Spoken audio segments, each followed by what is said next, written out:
ajukan hipotesa. Nah, yang kedua, yang ketiga, nah baru Anda susun beberapa kalimat utama. Nah, maksudnya ini kalimat utama tanda kutip topik sentence. Itu ya, perlu juga topik sentence ya. Nah, nanti kita sebelum belajar apa sih introduction, apa sih abstrak. Sekarang kita belajar dulu apa sih kalimat, apa sih paragraf. Jadi kalimat itu apa saja, bagaimana menyusun kalimat yang baik. Nah, yang pertama kita harus tahu dulu definisi kalimat itu apa. Kalau Anda ke pasar suka nawar-nawar, itu kan kumpulan dari kata-kata ya. Jadi prinsip kalimat tuh begini. Kalimat bersifat spesifik. Nah, maksudnya to the point ya, harus ada spesifikasinya jelas. Yang kedua, dalam kalimat pilihan katanya juga harus to the point. Jadi to the point itu sederhana, tidak bertele-tele, tidak ada rayuan gombal, dan lain-lain. Jadi ini kalimat jurnal ya. Jadi bukan Anda menyusun kalimat novel. Terus juga kalimat ini yang ketiga, kalimat juga harus satu kesatuan. Nah, kalimat. Setelah itu juga koheren. Koherensi antar kalimat. Koherensi antar kalimat. Koheren itu apa sih? Berhubungan. Kalau kalimat pertama Anda membahas resep masakan, menggunakan bawang, digoreng dulu. Ya kalimat kedua juga masih merupakan resep masakan. Berhubungannya. Terus ini yang penting, tidak berulang. Dalam kalimat jurnal nggak ada pengulangan. Caranya gimana supaya nggak berulang lah? Anda carilah bentuk kalimat lain, bisa juga sinonim atau antonimnya atau ungkapan yang serupa juga banyak sebenarnya. Tidak lebay juga. Maksudnya lebay ini hiperbolis karena dalam jurnal itu harus ilmiah ya dan dilengkapi dengan data. Ini yang penting, mengandung ide yang relevan. Mengandung ide yang relevan dengan tulisan yang sedang Anda tulis. Nah, jadi begini, cukup 7 aja deh. Sebelum menyusun jurnal, langkah demi langkah, cari dulu gap knowledge, sudah dibahas di pertemuan kemarin. Apa sih gap knowledge? Hipotesa juga diajukan untuk mendukung untuk melengkapinya. Baru Anda susun beberapa kalimat utama. Nah, sekarang kalimat itu apa? Sudah, 7 sefek ini. 7 sudah Anda pahami. Dan yang paling penting ketika membuat kalimat harus tepat ya, sesuai tema. Jadi Anda jangan melantur, misal Anda membahas pendidikan masa pandemi COVID. Tapi ada beberapa kalimat yang tidak mengacu tentang tema yang Anda tulis. Pendidikan masa pandemi COVID, tapi ada kalimat yang menerangkan tentang misalkan marketing dan sebagainya, itu kan kurang relevan sebenarnya ya. Nah, sekarang kalau kalimat itu ada berapa sebenarnya sih? Nah, kalau sebenarnya pengucapannya ada kalimat langsung, ada kalimat yang tidak langsung. Ini akan mengaruh kepada kutipan. Kutipan itu apa? Ada kutipan langsung, ada kutipan tidak langsung. Misalkan kalimat langsung itu kalimat yang disampaikan ya secara langsung, nggak ada perantara. Saya mau ke pasar. Nah, ini kalimat langsung. Kemarin saya ketemu Mas Irfan di Yogyakarta. Ini kalimat langsung. Jadi kalimat yang sama tanpa perantara. Ini akan mengaruh pada artikel jurnal. Biasanya Anda mengutip beberapa pendapat ulama, beberapa pendapat para ahli. Ini kalimat langsung, kutipan langsung. Dan nggak boleh diparaphrasing sebenarnya ini ya. Dan juga ada kalimat tidak langsung. Kalimat tidak langsung itu kan kalimat yang menceritakan kembali ucapan orang lain. Sama seperti kutipan tidak langsung. Ya, Anda misalnya kalimat tidak langsung itu gimana? Oh, mereka mengatakan bahwasanya pandemi COVID ini merupakan pandemi terhebat pada zamannya. Ini kan kita retelling story, jadi kita menceritakan ulang ungkapan orang lain. Nah, seperti paraphrasing. Jadi kebanyakan dalam artikel jurnal itu perlunya paraphrasing karena mengutip kalimat tidak langsung. Kita menyusun kalimat tidak langsung. Kalau semuanya kalimat langsung, kita memindah dari buku, nah itu kan bahaya. Makanya butuh yang nomor 7 ini, mengandung ide yang relevan dengan tulisan yang jangan tulis. Tidak lebay, tidak berulangan, koherensi, satu kesatuan. Dalam kalimat juga katanya itu harus tepat, sederhana, gak bertele-tele, gak ada rayuan gombal sebagainya. Karena ini kalimat ilmiah ya, bukan kalimat sajak cinta puisi. Nah, ini spesifik juga perlu. Harus mengkerucut. Kalimat deskriptif juga ada. Jadi ada kalimat langsung, tidak langsung, ada deskriptif. Misalkan kampus UIN Sunan Kalijaga merupakan kampus yang berada di Yogyakarta, Jalan Lasadi Sucipto. Nah, misalkan itu kan deskriptif. Kampus ini dibangun tahun sekian, sekian, tanggal sekian. Batu pertama oleh sekian, groundbreaking-nya. Dan rektor pertama adalah beliau, prof ini, prof ini. Nah, ini kan kalimat deskriptif. Jadi dalam satu paragraf itu harus terdiri dari beberapa kalimat dan ciri-ciri kalimatnya ada 7 ini. Nah, harus. Jadi kita nggak bisa nyusun skripsi, nyusun tesis, nyusun artikel, kita hanya asal pindah, comot, itu kan ya hanya, jadi kalau kita hanya pindah, comot, ya itu seperti cuplikan-cuplikan aja gitu ya. Nah, sekarang paragraf itu apa sih? Sebelum kita nyusun introduction. Nah, paragraf itu apa sih? Bagaimana membuat paragraf? Apa gunanya? Misalkan apa dan kemana arahnya paragraf yang akan kita tulis. Nah, ini penting. Setelah kalimat, baru paragraf. Jadi sebenarnya jurnal itu kumpulan dari beberapa kalimat yang menjadi paragraf. Dan jurnal juga kumpulan beberapa paragraf. Jadi muter-muter aja ya. Nah, kalau kita nggak paham konsep dasarnya, nanti akan payah. Jadi paragraf itu bisa diartikan kumpulan kalimat yang menyatakan satu ide. Nah, kumpulan kalimat yang mengandung atau menyatakan sebuah ide gagasan yang relevan dengan tema tulisan Anda. Nah, ini penting juga ya. Paragraf itu apa sih dalam sebuah jurnal? Ya, kumpulan kalimat yang mengandung atau menyatakan sebuah ide gagasan yang relevan dengan tema tulisan Anda. Nah, sekarang ciri yang kedua apa? Supaya kita bisa membuat paragraf bagus dari kumpulan kalimat-kalimat. Nah, selanjutnya ide tulisannya terkendali. Ide gagasan Anda terkendali. Tidak melebar kemana-mana. Kenapa? Kenapa sih?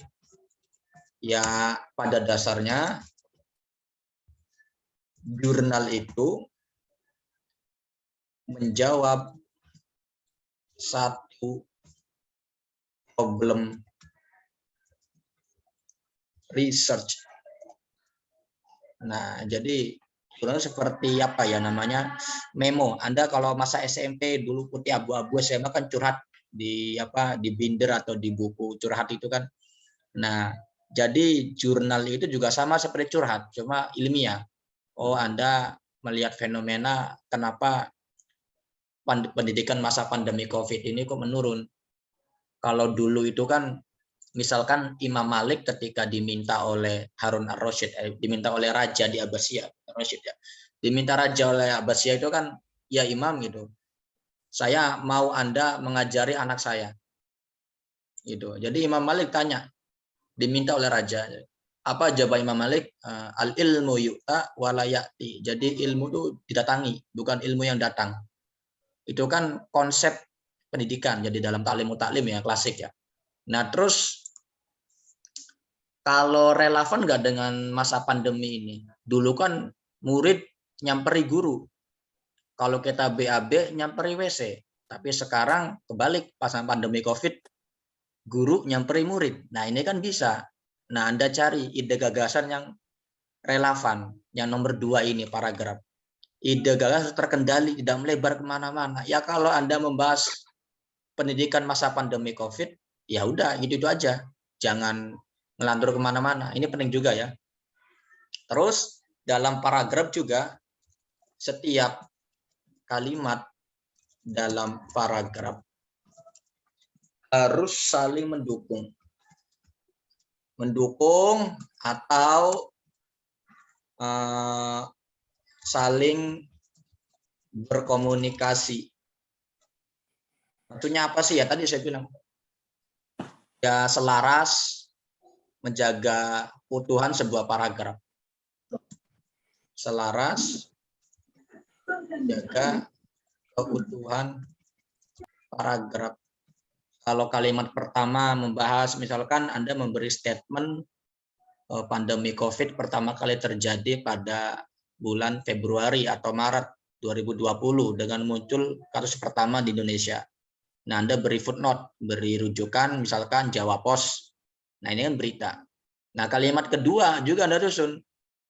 Pandemi ini muncul disebabkan oleh virus SARS-CoV-19.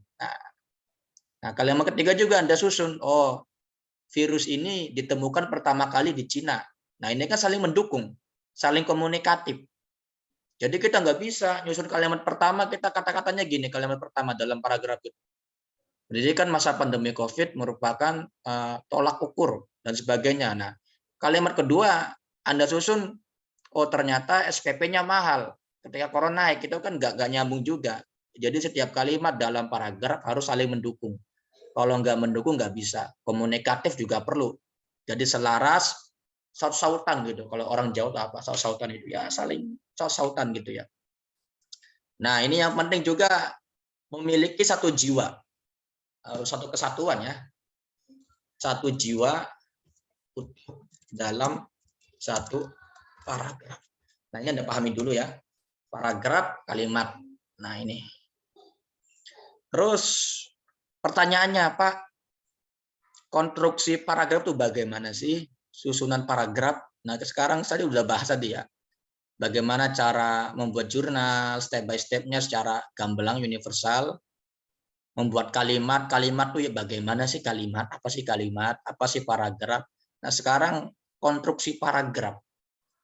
Kalau kita buat rumah ada arsiteknya, ya kalau nggak ada arsitek ya resiko bangunannya itu kurang puas misalkan. Konstruksi paragraf. Yang pertama dalam paragraf itu ada topical sentence. Topical sentence apa sih? Kalimat utama yang menjadi topik Anda. Ya apa topiknya? Bidang ilmu Anda apa? Kalau bidangnya PAI, bidangnya komunikasi perlu ini. Maksudnya topical sentence itu ide utama tulisan pada kalimatnya ini. Yang kedua, urutannya itu harus ada setelah topical sentence baru namanya supporting. Ini sorry. Ini harus di kedua ini. Supporting sentence. Jadi supporting sentence itu apa sih? Ya kalimat pendukung yang merespon topical sentence. Nah, kalau nggak gini, nanti kurang teratur. Nah, baru yang ketiga, konstruksi paragraf itu ada kalimat apa saja. Nah, ada concluding sentence. Bentar, ini tadi ada yang admin masuk. Concluding sentence. Nah, ini perlu ya. Simpulan pada satu paragraf. Nah, yang mana kalimat simpulan ini menjadi kalimat kunci pada paragraf berikutnya. Nah, jadi kalau kita membuat susunan kalimat sudah rapi, paragraf sudah rapi, selaras, komunikatif, ada koherensi, saling komunikatif antar paragraf, jadi enak. Orang yang membaca tulisan kita tuh nggak bingung, ini arahnya kemana sih? Kalau paragraf pertama Anda membahas resep masakan, dan paragraf kedua ingin membahas pemasaran hasil masakannya, ya berarti pada concluding sentence itu Anda beri pancingan untuk menuju paragraf kedua. Nah ini perlu juga, kalau nggak gini nanti wajah sautan. Nah sekarang Pak, bagaimana sih cara mengutip ya, cara mengutip sebuah kalimat yang akan menjadi paragraf utuh dan seterusnya menjadi artikel utuh. Nah, bagaimana caranya ya? Nah, ini kalau saya kan ya Anda pakailah manajemen referensi. Kalau saya pakainya Zotero atau Mendeley. Ini yang terkenal Mendeley ya, cuma kalau saya Zotero. Ada di Google lah, download sendiri banyak. Setelah manajemen referensi, Anda baca jurnal yang akan dikutip atau buku pada halaman yang akan dikutip, Anda ambil, Anda simpulkan hasil bacaannya, lalu tuangkan menjadi kata-kata Anda sendiri. Nah, jadi kalau mengutip itu kan harus begini ya. Ya pakai manajemen referensi, terus juga ketika Anda membaca jurnalnya itu atau buku pada halaman yang dikutip, ya Anda baca, baru Anda tuangkan dengan kata-kata sendiri. Nah, kalau nggak begini nanti pindah-pindah, ketika karena dicek Turnitin, wah ini kok Turnitinnya 80%. Padahal saya sungguh-sungguh ngetiknya, baca, saya ngetik, baca, ngetik gitu. Nggak kontrol C, kontrol V, ya itu Anda, kaidahnya kan harus cara mengutip tuh gitu. Jadi mereview ya, mereview itu begini. Misalkan Anda beli lipstick merek apa gitu, merek X, dalam kardus lipstick itu kan ada rincian produk lipsticknya. Dibuat di mana, perusahaannya begini, harga sekian, itu kan di produknya begini. Nah, ketika Anda pakai, oh lipsticknya enak. Ketika minum di gelas, nggak nempel bekasnya. Nah, itu kan Anda mereview sendiri. Jadi menjelaskan ulang dengan gaya bahasa Anda. Tapi gaya bahasa yang ilmiah ya. Maksudnya ilmiah itu bagaimana? Apa pakai bahasa biologi, Pak? Enggak. Ya Anda pakailah EYD yang benar gitu ya. Yang sesuai dengan KBBI yang terbaru. Ya kalau EYD yang Anda pakai KBBI yang pertama, ya kurang relevan juga di zamannya sekarang. Udah KBBI ke-5 kalau nggak salah ya. Atau mungkin akan ada KBBI ke-6 dan seterusnya. Dalam Oxford saja itu ada Oxford yang ke-9, ke-10 yang terbaru tuh ya, sebagai panduan international student itu ya. di Oxford atau di Cambridge juga ada juga Longman ya, itu pegangan wajib untuk seorang penulis jurnal. Jadi kalau nggak ada itu saya rasa kesulitan, jadi ya sulit sekali gitu. Oke, sekarang langkah-langkah selanjutnya Pak, bagaimana sih membuat bagaimana membuat introduction yang benar? Sudah saya jelaskan bagaimana membuat pendahuluan atau latar belakang atau introduction. Nah, ini bedanya apa sih, istilahnya apa gitu. Sebenarnya sama aja ya, antara pendahuluan, latar belakang, introduction. Kalau kita ingin ke rumahnya orang harus masuk pagarnya dulu, masuk tamannya, ketok pintu, mencet bel, assalamualaikum, kita masuk ke ruang tamunya. Oh, saya mau BAB Pak, mau ke belakang, ya kita pamit, kita ke WC orangnya, WC tuan rumah. Ini kan step by step. Ya seperti Anda membuat jurnal itu jangan sampai dari judul langsung kesimpulan, ini keliru ya. Atau judul abstrak.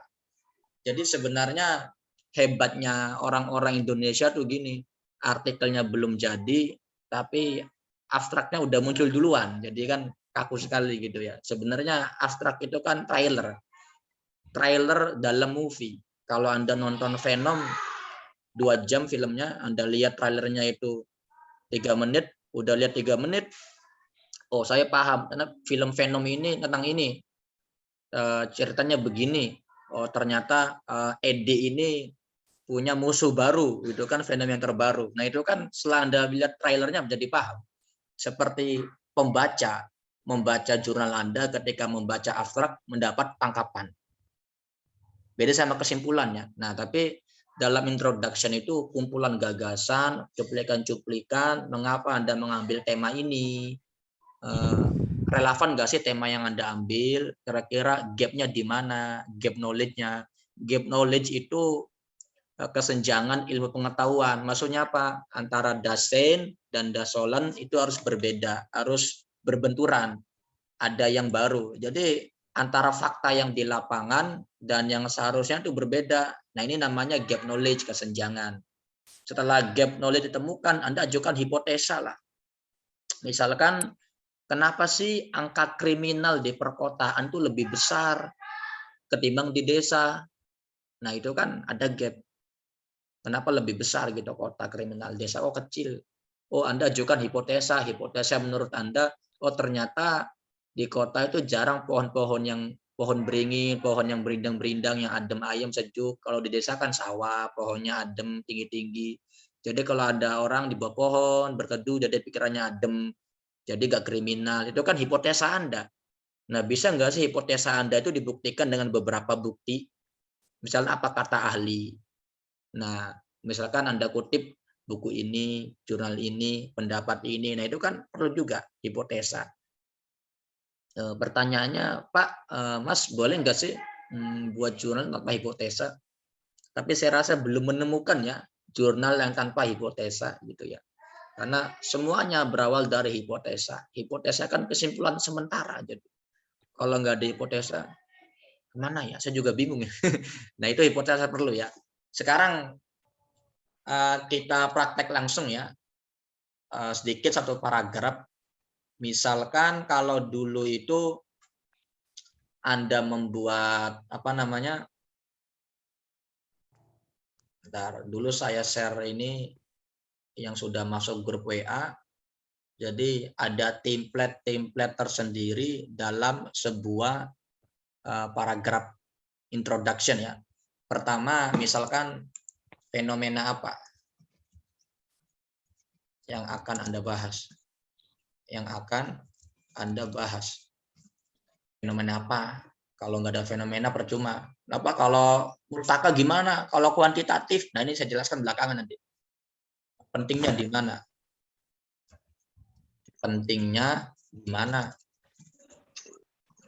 Untuk kemajuan knowledge. Pentingnya di mana sih? Jangan-jangan nih kamu cuma ini aja curhat. Ya ini kan percuma buat curhat. Kalau curhat perasaan gitu. Nah, seterusnya apa kata ahli. Nah, ini penting juga. Apa kata ahli? Oke. Misalkan kita praktek ya. Paragraf pertama ini mengatakan begini, saya mengenal tentang filantropi. Apa sih filantropi? Nah, bagaimana? Kalau filantropi itu kan orang-orang melakukan zakat, berderma, dan sebagainya, itu kan filantropi. Nah, sekarang filantropi itu penting apa tidak? Penting apa tidak? Nah, ini Anda telusuri apa kata ahli. Misalkan ahli A mengatakan filantropi ini mengetaskan kemiskinan. Ahli B mengatakan filantropi ini tata ekonomi yang bisa mengangkat misalkan saham dan sebagainya, bisa mengangkat Indonesia ke G20 dengan berzakat. Semua orang kalau orang kaya menyalurkan dananya, berarti tidak ada kesenjangan kemiskinan dan si kaya. Nah, ini kan kata beberapa ahli. Ada lagi ahli mengatakan begini. Nah, baru Anda paragraf keduanya saut-sautan. Setelah paragraf pertama apa kata ahli? Nah, yang kedua baru apa saja yang sudah ditulis. Setelah fenomena itu, tulisan yang terkait itu apa? Nah, baru kekurangannya di mana? Nah, ini cukup satu paragraf itu normalnya 5 kalimat. 5 kalimat normalnya ya. Ada yang nggak normal, ada nggak sih yang lahir prematur? Ada. Paragraf nggak normal ya pasti ada lah. Tapi mungkin ini kan karena mustasnayat, pengecualian mungkin ya. Nah, itu. Terus paragraf selanjutnya, nah bagaimana tulisan yang Anda tulis ini merespon kekurangan yang ada. Nah, yang keempat baru hipotesa yang diajukan untuk mencapai tujuan itu. Nah, hipotesa juga penting ya, hipotesa itu. Jadi 150 kata satu paragraf normalnya ya, jangan lebih. Karena satu paragraf itu 5 kalimat, 150 kata. Ya Anda blok lah. Bagaimana Pak? Apa dihitung katanya gitu? Ya tinggal diblok aja. Misalkan ya ini kebaca 25 kata dari 285 kata. Udah kelihatan. Nah, begitu ya. Dalam satu introduction, sekiranya pertanyaannya, Pak, saya masih kebingungan. Kalau masalah ketik, goyang-goyang jari saya gampang ya, sering nyalin naskah gitu karena terjadi fotokopian. Bagaimana sih Pak cari permasalahan dalam sebuah penelitian? Bagaimana cari topik-topik yang enak gitu? Apakah topik ini cocok untuk jurnal? Apakah topik ini bagus? Jadi kalau pertanyaannya hanya seputar itu, saya rasa itu akan menjadi intersubjektif atau subjektif belaka ya. Karena tulisan yang Anda tulis, apakah bagus menurut Anda, bagus menurut orang lain itu nggak ada ujungnya. Yang penting tadi, gap knowledge-nya jelas, hipotesa jelas, dan tulisan yang Anda tulis ini masih relevan dengan keadaan sekarang. Kalau Anda nulis tentang masalah hukum-hukum Islam, misalkan, kalau orang mencuri, dipotong tangan dengan had sekian, dengan ukuran sekian. Misalkan mencuri berapa dinar, berapa dirham. Kan enggak, kalau mencuri kertas dipotong ya enggak juga. Mencuri misalkan 1 juta, 5 juta baru dipotong. Mencuri lagi di kakinya, mencuri lagi sekian-sekian. Nah, ini kan kalau Anda hanya menulis masalah klasik yang udah dibahas oleh orang-orang dulu, apa bedanya kita buka kitab kuning gitu ya. Jadi ini pentingnya merespon problem. Jadi tulisan yang Anda tulis itu kira-kira responnya apa gitu. Bagaimana Anda meresponnya? Seperti saya menulis tentang filantropi. Filantropi itu kan semua orang mengatakan filantropi itu demi kebaikan. Orang berfilantropi itu dengan motivasi surga. Orang berfilantropi dengan motivasi agama dan sebagainya. Tapi saya melihat satu sisi yang berbeda. Orang berfilantropi dengan motivasi marketing. Jadi memberi beras tapi diselipkan brosur. Brosur, misal brosur perusahaannya, brosur produk kosmetiknya. Ini kan motif marketing. Nah, jadi saya melihat hal yang beda. Hipotesa yang berbeda. Oh begini, begini. Nah itu harus dipahami ya. Pertanyaannya, Pak, bedanya abstrak dengan kesimpulan itu apa sih? sebenarnya beda ya, jangan disamakan. Tadi saya sudah bilang, kalau abstrak itu seperti trailer dalam movie. Kalau Anda melihat Venom 2 jam dengan melihat trailer 3 menit, udah paham arahnya kemana. Ini namanya abstrak. Nah, ketika orang membaca tulisan Anda, baca abstrak, udah paham. Kira-kira berapa kata abstrak, Pak? Mayoritas abstrak itu terdiri dari 100, ada yang 150 kata. Kalau di bawah 100 kata jarang ya, 150 kata. Paling mentok-mentok 250 kata, mentoknya itu. Abstrak itu. Nah, kalau kesimpulan bagaimana, Pak? Bedanya dengan kesimpulan. Kesimpulan itu hanya merespon permasalahan yang Anda uraikan di latar belakang atau pendahuluan atau introduction. Itu kesimpulan. Jadi kesimpulan itu nanti isinya ada shocking statement. Apa sih shocking? Oh, saya shock. Kenapa kamu kok bisa jantungan? Itu kan shocking statement tuh kalimat shocking. Cara buat kalimat shocking bagaimana? Ternyata pendidikan masa pandemi COVID yang dulu dari tatap muka sekarang menjadi begini, menimbulkan keresahan di wali murid dengan beberapa trauma-trauma psikologis. Itu kan kalimat shocking, kalimat kaget. Jadi cara membuat kalimat kaget itu gampang ya. Anda awali kata ternyata, baru diikuti beberapa fakta yang ada yang sekarang terjadi. Itu kalimat shocking. Nah, terus pertanyaan muncul, Pak, bagaimana cara membuat judul yang benar ya? Judul itu apa sih? Jadi saya sudah bilang ya, jangan membuat judul dulu dalam sebuah artikel, dalam sebuah skripsi, dalam sebuah tesis, itu keliru. Saya buat judul dulu. Sebenarnya yang dibuat tadi, cari gap knowledge-nya, ajukan hipotesa. Nah, Anda susun beberapa kalimat-kalimat topik utama yang Anda akan tulis. Nah, baru Anda susun beberapa paragraf, beberapa kalimat jadi paragraf, tentukan paragraf. Nah, baru akan muncul judul.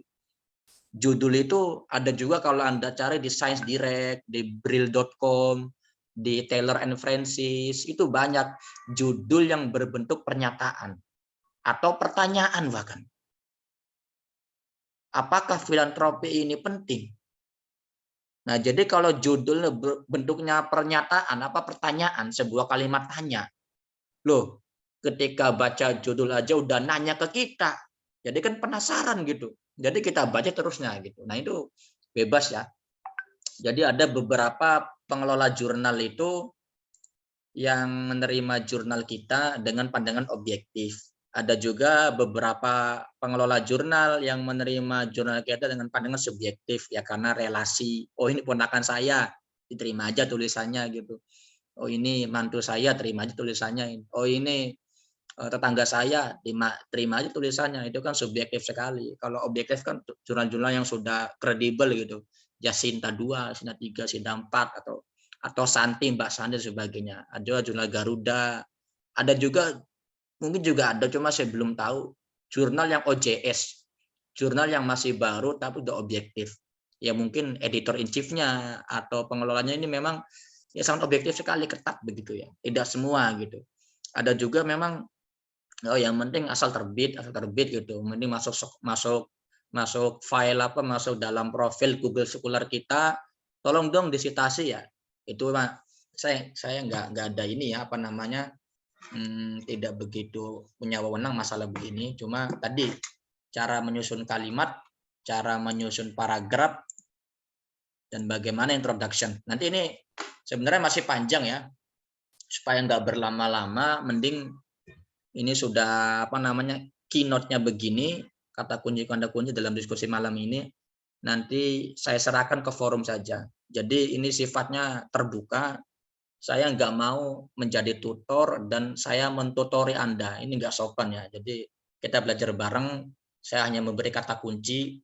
Kalau saya belum bisa menjawab, berarti saya punya hutang. Kali tagih saja. Ada nomor WA-nya. Mas, saya tanya ini kalau belum jawab, gitu, saya penasaran, ya tagih saja gitu. Sampai saya mau nazar juga, sebelum nazar ya tagih, nanti hutang itu. Silakan tanya ke malaikat, kamu punya hutang, ada yang tanya ini kok nggak dijawab, dolim ini. Oke, silakan. Selanjutnya saya kembalikan ke Mbak Dewi ya. Mbak Dewi. Ya, baik. Terima kasih Pak Nizar. Tadi kita sudah dengarkan bersama bahwa apa itu jurnal, bagaimana menyusun jurnal, apa itu kalimat, bagaimana cara mengutip, lalu menulis abstrak, berapa kata. Nah, mungkin dari teman-teman ada yang mau bertanya, kita buka sesi yang pertama. Silahkan, 1 atau 2 orang. Saya Mbak Mungkin Anam. Pak Irfan. Gimana? Silakan Mbak Dewi tadi yang. Ya, silahkan. Tadi ada yang bertanya. Halo. Oh ya, Mas Khairul Anam. Khairul Anam resen, silakan Mas Khairul. Langsung saja di unmute ya.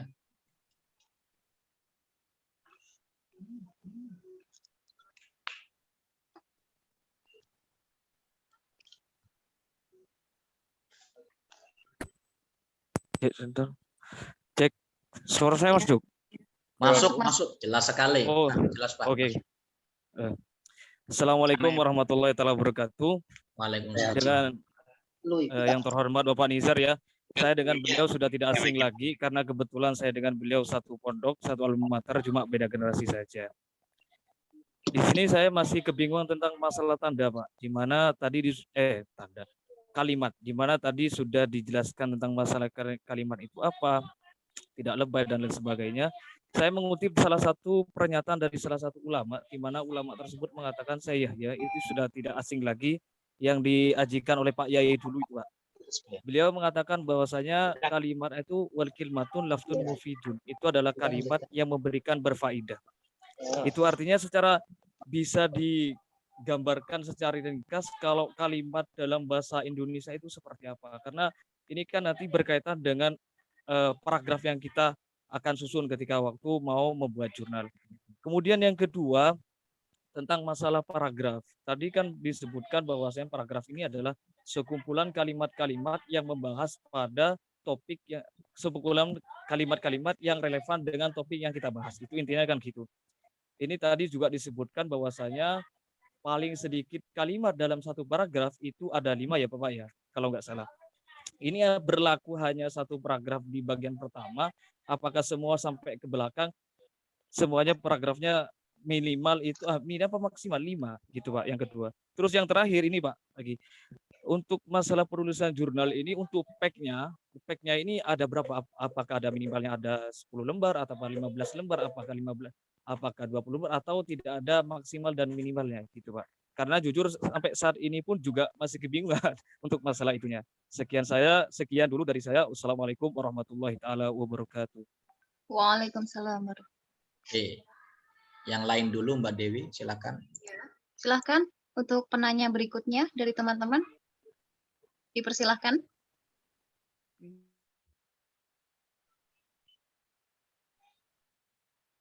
Satu penanya lagi.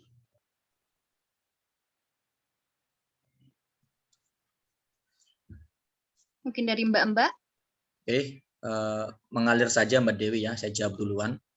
Ya. Tadi Mas Ana menanyakan bedanya kalimat Indonesia dengan kalimat dalam Nahu itu apa sih?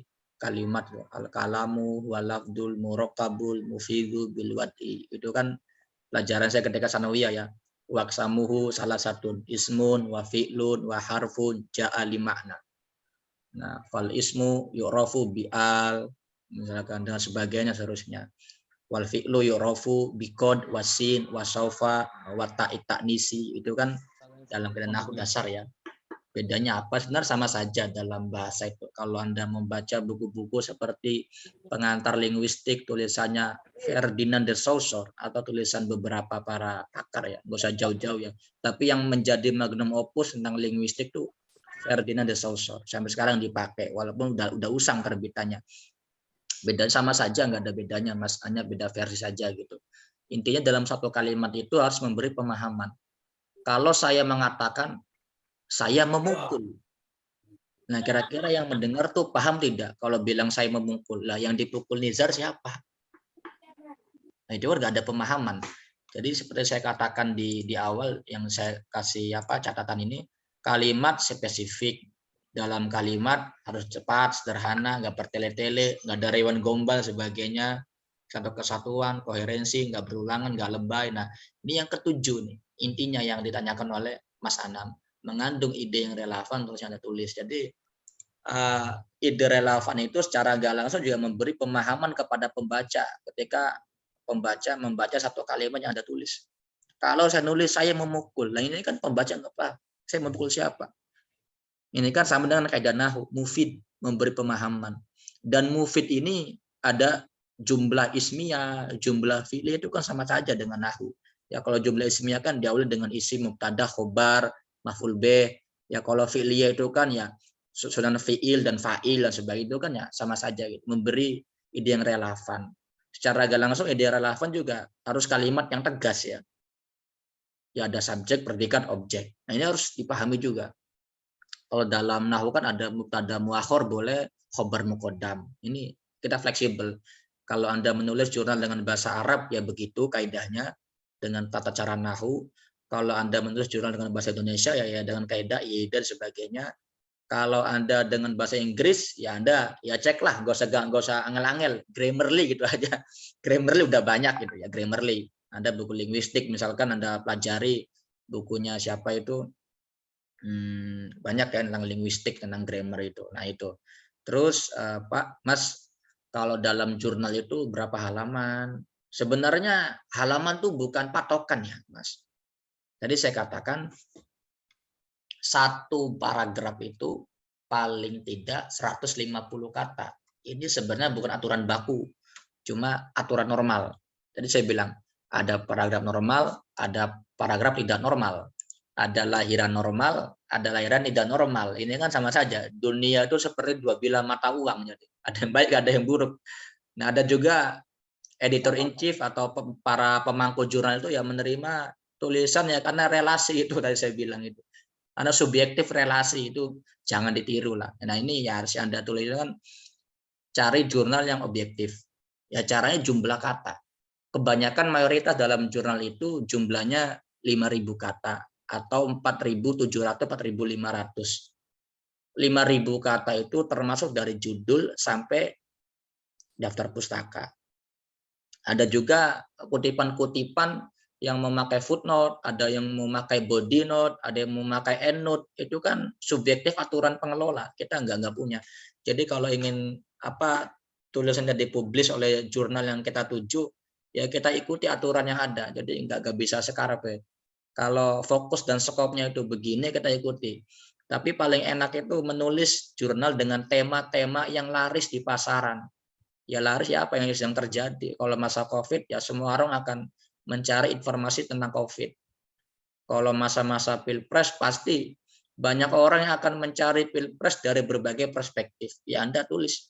Misalkan komunikasi pemilih dengan yang dipilih. Nah, misalkan Anda bisa mengambil datanya ya dengan jujur, tapi ya kalau seorang researcher itu boleh salah karena kita manusia punya nafsu, jelas ya. Kalau kita kan bukan malaikat gitu, la akla wala syurba wala nauma lahum.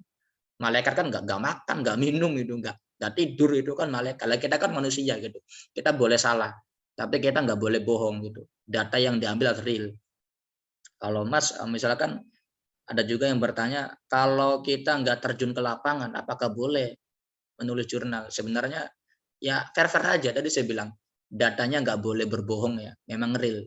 Atau Anda menyuruh orang untuk mengambil data, selama itu orang itu sikoh, dipercaya, ya oke, karena Anda nggak sempat, karena sakit dan sebagainya gitu ya. Dan memang yang menjadi problematis tuh, sering sekali satu paragraf itu ada yang hanya 3 kalimat. Ada yang satu kalimat, koma, itu kan masih kalimat.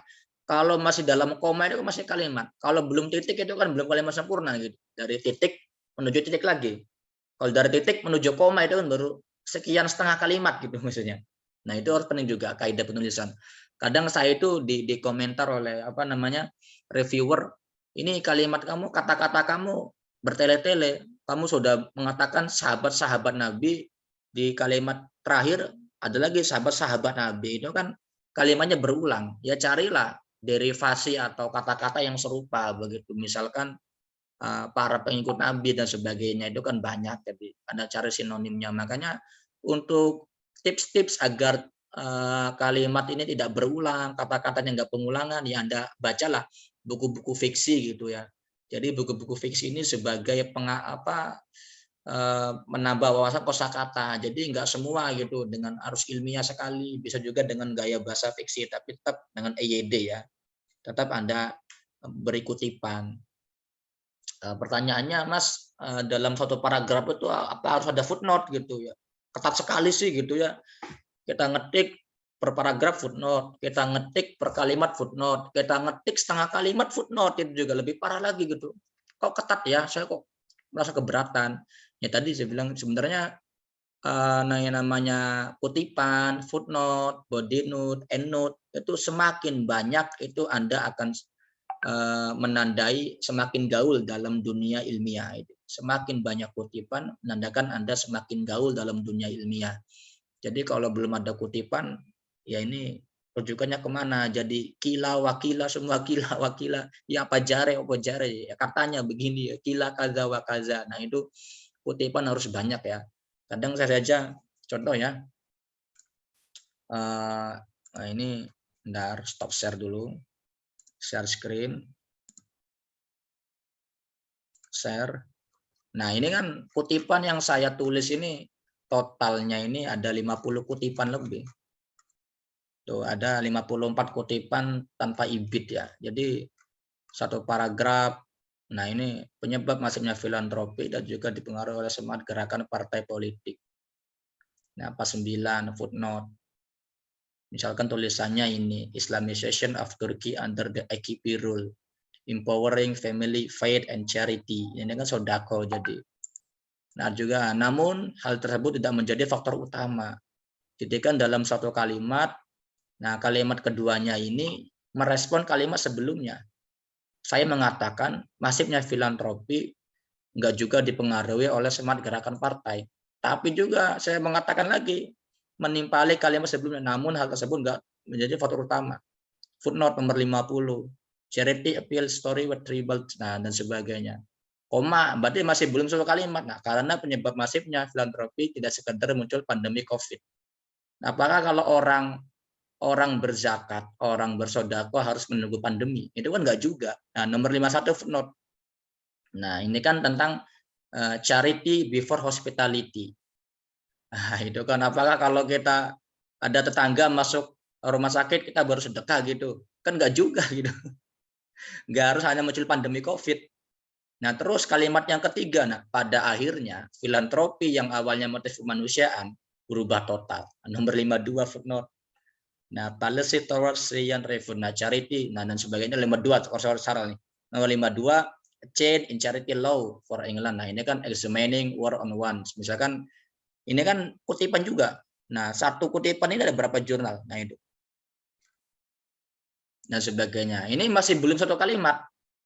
Baru setengah kalimat dan tidak mengesampingkan kemanusiaan. Nah, itu kan titik itu ya. Satu akhir dari kalimat titik. Kalau belum titik ya berarti kalau hidup Anda masih koma berarti masih hidup lagi kan. Orang kalau sakit kan oh orang ini koma berarti belum titik gitu.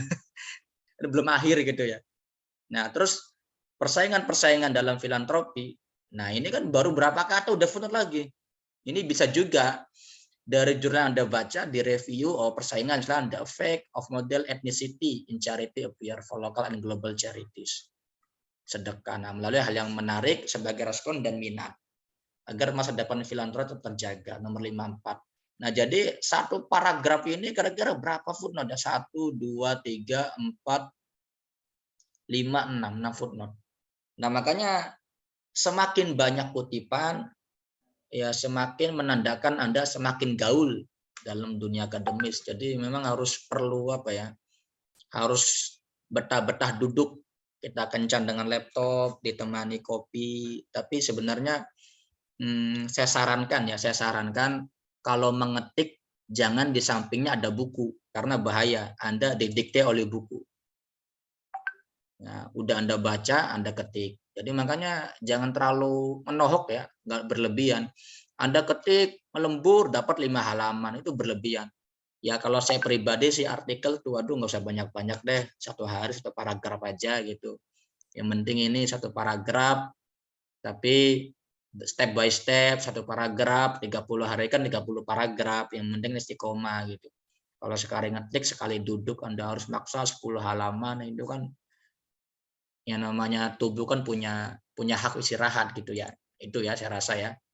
Mungkin yang lain silakan saya kembalikan ke Mbak Dewi.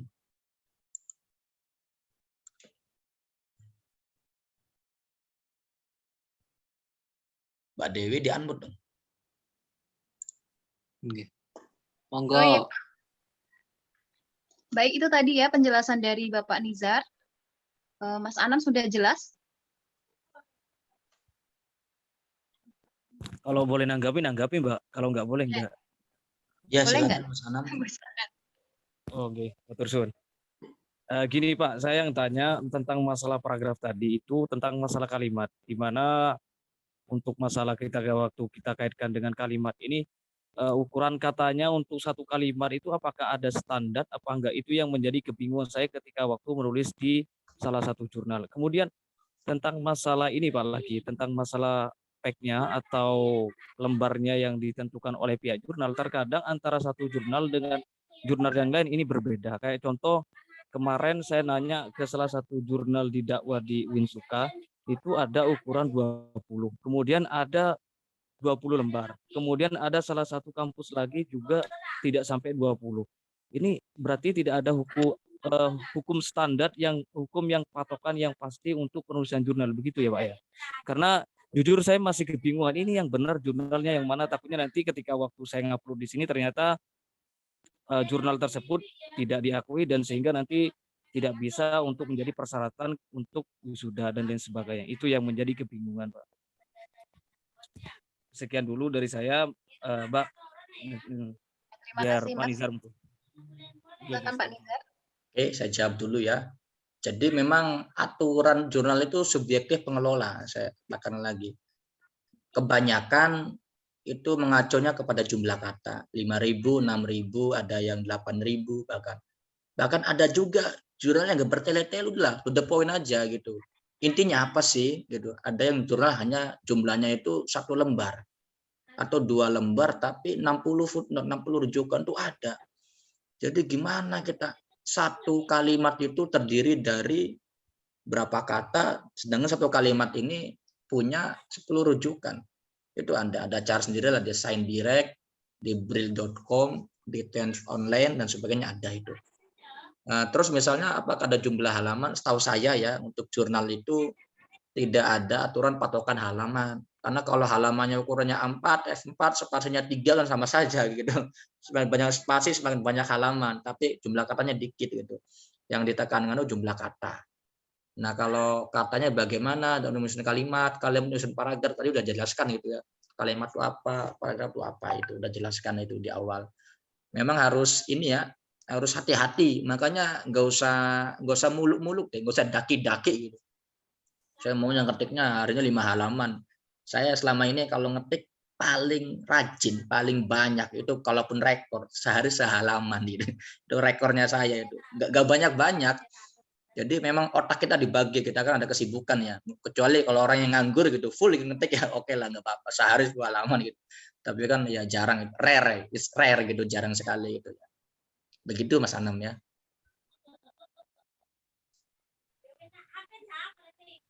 Baik, terima kasih. Selanjutnya ada yang raise hand tadi. Mbak Lina Amelia. Silahkan Mbak. Suara saya sudah masuk. Di unmute Mbak, silakan suaranya. Sudah masuk belum suara saya? Udah kecil suaranya Mbak. Halo, cek Mbak Lina. Masih kecil. Ya lumayan. Oke. Assalamualaikum warahmatullahi wabarakatuh. Waalaikumsalam. Sebelumnya mohon maaf Kak, enggak on cam maksudnya. Oke, yang pertama tadi kan dijelaskan sama Pak Nizar bahwasanya ketika nulis abstrak itu ada maksimal kata itu ada batasnya 150 atau berapa itu.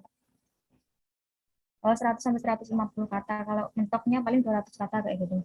Nah, ketika kita membuat penelitian, kemudian salah satu susunan di abstrak itu kan ada kesimpulan gitu ya, Kak. Nah, di kesimpulan misalnya ketika kesimpulan kita agak banyak, terutama ketika penelitian kualitatif itu kan kayak kalimat-kalimat kayak gitu kan. Nah, akhirnya berdampak pada penulisan abstrak kita. Akhirnya abstrak kita itu kayak banyak, panjang sekali, bahkan bisa saja lebih dari 1 halaman. Nah, itu bagaimana ketika menanggapi hal yang seperti itu. Kemudian yang kedua, itu kemarin minggu lalu kan juga sudah ada kajian mengenai penulisan ini. Nah, ada saran dari Kak Nisar bahwasanya ketika kita mendownload file di internet tidak bisa, kemudian kita cari doinya, nah gitu kan, dicari doinya, kemudian kita buka Skyhook kayak gitu, nah itu bisa di download. Nah, kemarin saya praktekkan itu ternyata juga masih nggak bisa, Kak. Nah, itu gimana? Kemudian yang ketiga, ketika kita menulis jurnal itu alangkah baiknya itu lebih banyak referensinya, lebih baik bukunya atau jurnalnya atau bagaimana? Sudah, terima kasih. Wassalamualaikum warahmatullahi wabarakatuh. Oke, langsung dijawab aja ya, Mbak Dewi. Ya, langsung dijawab. Jadi gini ya, sebenarnya aturan abstrak saya ulangi, ini contoh abstrak yang saya buat ya.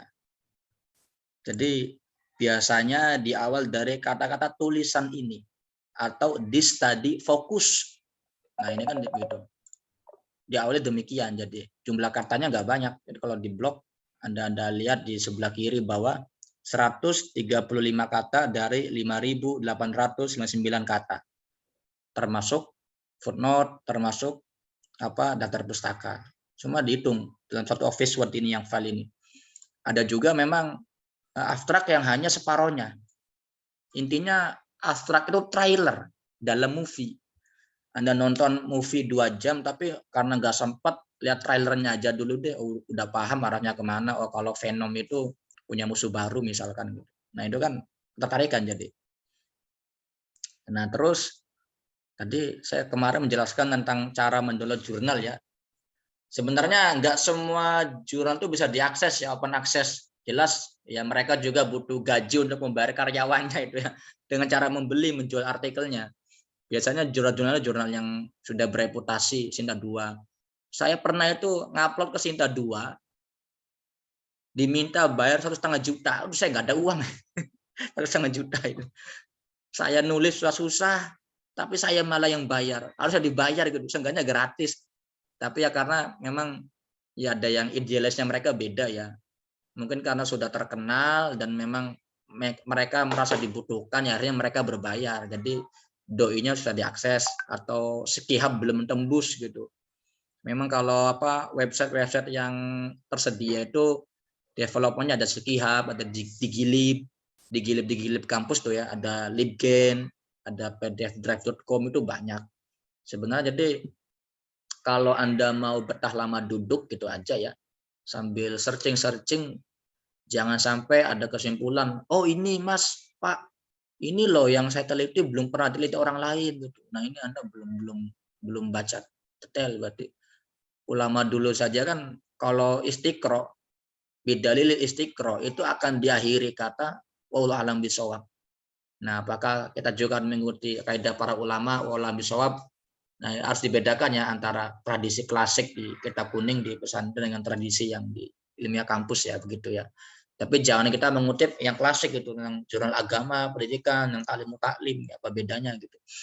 Terus untuk kutipan itu semakin banyak semakin bagus sebenarnya. Nah, pertanyaannya apakah harus buku, harus jurnal gitu ya? Bebas, fleksibel. Kebanyakan aturannya itu jurnal. Saya ngutip buku nih. Nomor 3 aku resihab tafsir. Ini buku ini. Ini buku nih. 1, 2, 3 saya ngutip buku ini. Misalkan topik sentennya, topik utamanya, filantropi merupakan salah satu unsur penting dalam kemanusiaan. Ini kan topik senten. Baru supporting sentennya. Nah, pada tahun sekian jumlah penduduk miskin dibandingkan tahun sekian sampai sekian juta jiwa meningkat. Nah, miskinnya meningkat dari sekian ke sekian. Ini kan supporting sentence. Filantropi kan unsur kemanusiaan. Nah, berarti kalau kemanusiaan berarti menolong manusia-manusia yang kurang mampu, yang ditolong. Berarti kan saya menjelaskan yang kalimat berikutnya tentang jumlah data statistik. Ini namanya supporting sentence. Kalau supporting sentence berapa kalimat terserah. Misal yang penting susunannya bisa juga topical sentence ini 2 kalimat, supporting sentence ini 2 kalimat, concluding-nya 1 kalimat. Concluding-nya teks-teks agama terkadang memberi dampak yang signifikan dan sebagainya. Ini concluding. Dari yang ini topik, ini concluding. Dari concluding sentence, akhir kalimat paragraf pertama ini menjadi pemicu. Selanjutnya ke paragraf. Tuh. Nah, pemicunya ini. Terus juga dari kalimat terakhir, misalkan tulisan filantropi yang bermaksud sebagai target pemasaran menjadi cara pandang tersendiri yang berbeda. Pemicu kalimat terakhir di paragraf kedua. Menjadi ke paragraf ketiga, tulisan ini secara khusus menunjukkan bahwa filantropi yang masif pada masa pandemi respon manusia yang kuat. Selain respon kemanusiaan, nah ini juga seringkali sebagai penguatan ekonomi ya tadi dengan menarik pelanggan, ya, menyebar brosur, kita sodako tapi di bawahnya brosur itu kan ada juga. Ini kebanyakan jurnal, Mbak. Nah, kenapa sih kalau jurnal gitu ya? Pusing juga sih, ada yang nggak open access gitu, nggak bisa di-download gitu. Ya tadi harus pakai ini ya, apa Zotero. Ini, bentar, saya share dulu. Saya ini langganan Zotero. Nah, Anda lihat, ini kan kalau yang biru ini buku. Jadi foldernya banyak, ini hadis dan mustola, Islam, ini kan dulu jurnal yang saya ini ketik ya. Ini makalah kompre, naskah, post covid, disertasi, bab 2. Total ini library saya ada 789 referensi. Apakah dibaca semua? Enggak, saya review. Kalau dibaca, aduh, mencer saya serius ini. Banyak ini.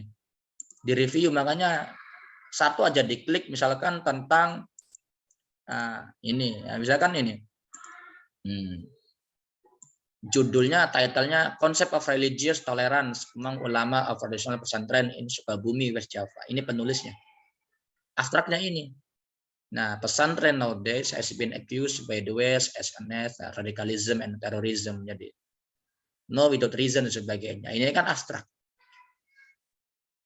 Nah, jadi Anda tanpa nggak bisa mendownload, tapi bisa membaca abstraknya, disimpan di metadata. Ini namanya Zotero aplikasinya ya. Tuh. Publikasi wawasan ilmiah sosial, publikasinya volume 5, isu pertama, halamannya, tahunnya, tanggalnya, language EN berarti ya English ya, kalau IND ya Indonesia, kalau Madura MDR, tapi belum ada ya jualan Madura MDR. Ini doi-nya, jadi ini ISS-nya, URL-nya, aksesnya tanggal berapa saya akses ini ya. Nah, katalognya di mana? Oh, Win SGD berarti Win Bandung. Nah, RAI, Koprak dan sebagainya. Nah, itu kan detail ya dalam aplikasi Zotero. Ada juga Mendeley, cuma agak ribet. Prakteknya bagaimana cara mencari artikel dalam sebuah mesin pencari ya. Ya Anda carilah, bebas. Ini banyak ini. Nah, ini. Kadang saya nyari di sciencedirect.com 40 bps. Kalau banyak pengguna itu kan sudah lebih enak. Nah, loading result. Nah, sebentar ya. Atau juga sebentar. Oh, ini belum saya screen, jadi belum muncul. Nah, ini jadi sciencedirect.com. Saya ketik dakwah saja ya, misalkan saya ketik hadis gitu. Search hadis 872 result. Jadi kan dalam mesin pencari seperti Science Direct ini kan banyak.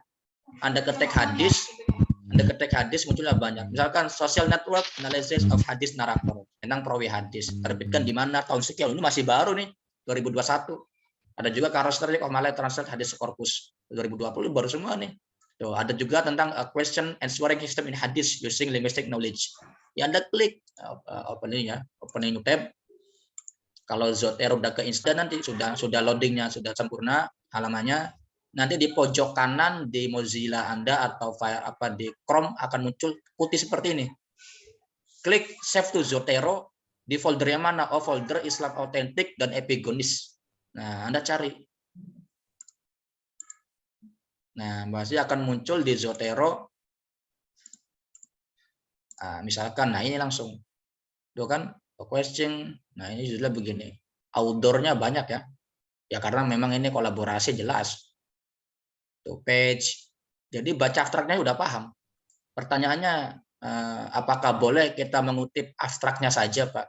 bebas ya, demokrasi aja. Yang penting ada kaidah mengutipnya tadi loh. Ada kutipan langsung, salin semua gitu ya. Kalau kutipan langsung itu biasanya pada kaidah kata-kata tertentu gitu, pendapat ulama misalkan. Kutipan langsung seperti ayat Quran. Ada juga memang beberapa matan hadis itu kan kutipan langsung. Memang Pak, hadis kan dengan riwayatnya bil makna. Kita kan boleh nggak bil makna kan memang udah riwayat para ulama dulu. Apa kita pantas dengan bil makna lagi gitu. Bil mananisasi itu kan sudah baku ya, sudah final di abad ketiga hadis periwayatannya itu. Kebanyakannya saya ngutip jurnal karena memang bukan subjektif ya, karena jurnal ini lebih apa, coba tuh di daftar pustaka conclusion hanya berapa paragraf tuh, bibliografinya tuh kebanyakan jurnal, misalkan International Journal of Advertising, pemasaran, self identity. Nah ini kan jurnal semua kebanyakan ya. Boleh nggak sih Pak, apa harus berbahasa asing gitu? Ya emang ini gimana ya, kemampuan language juga penting ya, kita nggak boleh mengesampingkan gitu. Ya kita learning by doing lah. Ya sebenarnya saya ini nggak bisa apa-apa loh, nggak bisa apa-apa. Jadi ya yang penting Bismillah gitu. Yang penting ada niatan, istiqomah itu ya. Kalau sudah bilang, aduh saya nggak bisa ini, tadi belum dicoba udah kesimpulan, hipotesa belum matang jadi kesimpulan, ini kan bukan kaidah ilmiah begitu ya. Nah ini banyak ini, jumlahnya ada 50 lebih. Normalnya Sinta ya, bukan Mbak Santi. Nomornya jurnal Sinta itu 30 kutipan, 30 footnote tanpa ibid ya, tanpa ibid. 30 kutipan ya, 40. Yang saya hitung ya, kok tahu Pak dari mana ya? Tadi saya download jurnal Sinta, saya download itu, saya hitung-hitung, oh 35, 40, ya ada yang 45, 50. Sinta 2 Sinta 3 ya. Ya kalau jurnal OJS, jurnal Moraref biasa ya udah 20, 15 sudah cukup, bisa terima itu. Ibit-ibit semua nggak apa-apa itu. Yang terserah Anda ini kan, mau sekedar Anda publis curhatannya atau mau Anda untuk kenaikan pangkat atau syarat disertasi, syarat tesis itu kan ada masing-masing kriterianya yang ditulis oleh para pemangku jabatan ya. Kalau Anda pengen ngubah ya Anda sebagai masuk birokrat lah, jadi ya kaprodi atau sekprod ya, atau minimal di akademiknya dalam kampus itu penting juga ya. Oke, saya rasa itu ya. Saya kembalikan ke Mbak Dewi Fatima. Silakan Mbak Dewi. Ya, baik. Terima kasih Pak Nizar. Oh, tadi ada yang ada yang tanya lagi ya? Iya, silakan Mas Bapak. Mas siapa? Adi Yusuf. Adi Yusuf. Oke, terima kasih Mbak waktunya. Mohon maaf Pak, sebelumnya ini saya Adi Yusuf dari mahasiswa S1 Pak.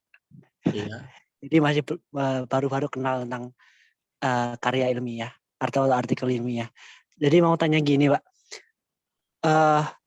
tentang sekarang kan banyak ya dari akademisi-akademisi yang dia punya kapasitas itu, dia menyampaikan argumen-argumen atau pendapatnya melalui YouTube seperti itu Pak.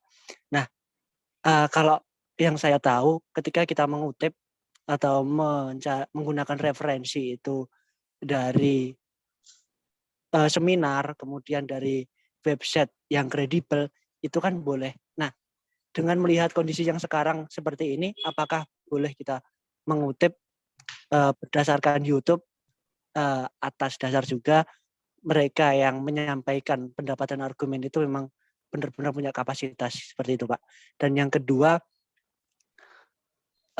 tentang hal-hal umum seperti contohnya pengaruh cara mendidik seorang tua kepada anak itu mempengaruhi kecerdasan anak. Nah, hal itu kan sudah menjadi pemahaman umum kan Pak. Nah, apakah di situ tetap wajib bagi seorang penulis untuk tetap menyantumkan referensi gitu Pak, atau kutipan? Terima kasih Pak. Oke. Baik, bisa dijawab oleh Pak Nizar. Oke, saya jawab langsung aja Mbak Dewi sambil mengalir ya. Jadi gini ya, memang problem karya ilmiah tuh ada pada kutipan. Jadi, kalau kita sembarang ngutip tuh kena warning Turnitin gitu ya.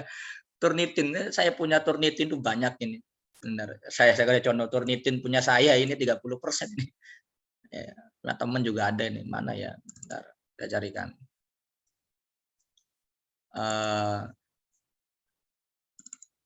Oke. contoh Turnitin ya, hasil Turnitin, karena memang alhamdulillah, maaf sebelumnya agak-agak sopan ya. Ini judulnya judul yang di Turnitin ya. Nah, karyanya nih. Makalah komprehensif wilayah abu-abu anak muda Muslim Indonesia. Ekstremisme, moderasi beragama, dan influensi Muslim youth culture. Novel Waliyuddin. Nah, ini kan pendahuluan, udah ada berapa kutipan tuh? Satu paragraf aja banyak kutipan. Tuh. Banyak ya. Nah, ini contoh Turnitin. Jadi, kalau kita asal ngutip merah-merah semua ini. Merah-merah, keblok semua ini tuh.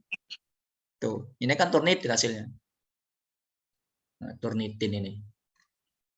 Nanti hasil akhirnya di bawah, hasil akhir Turnitinnya. Komprenoval originally report. Ini cara bacanya gimana ya? Saya ini lidah-lidah Sunda Jawa ya. 26% similarity index. Sekian internet source, sekian publikasi, sekian student paper. Jadi yang dianggap oleh Turnitin itu 16%.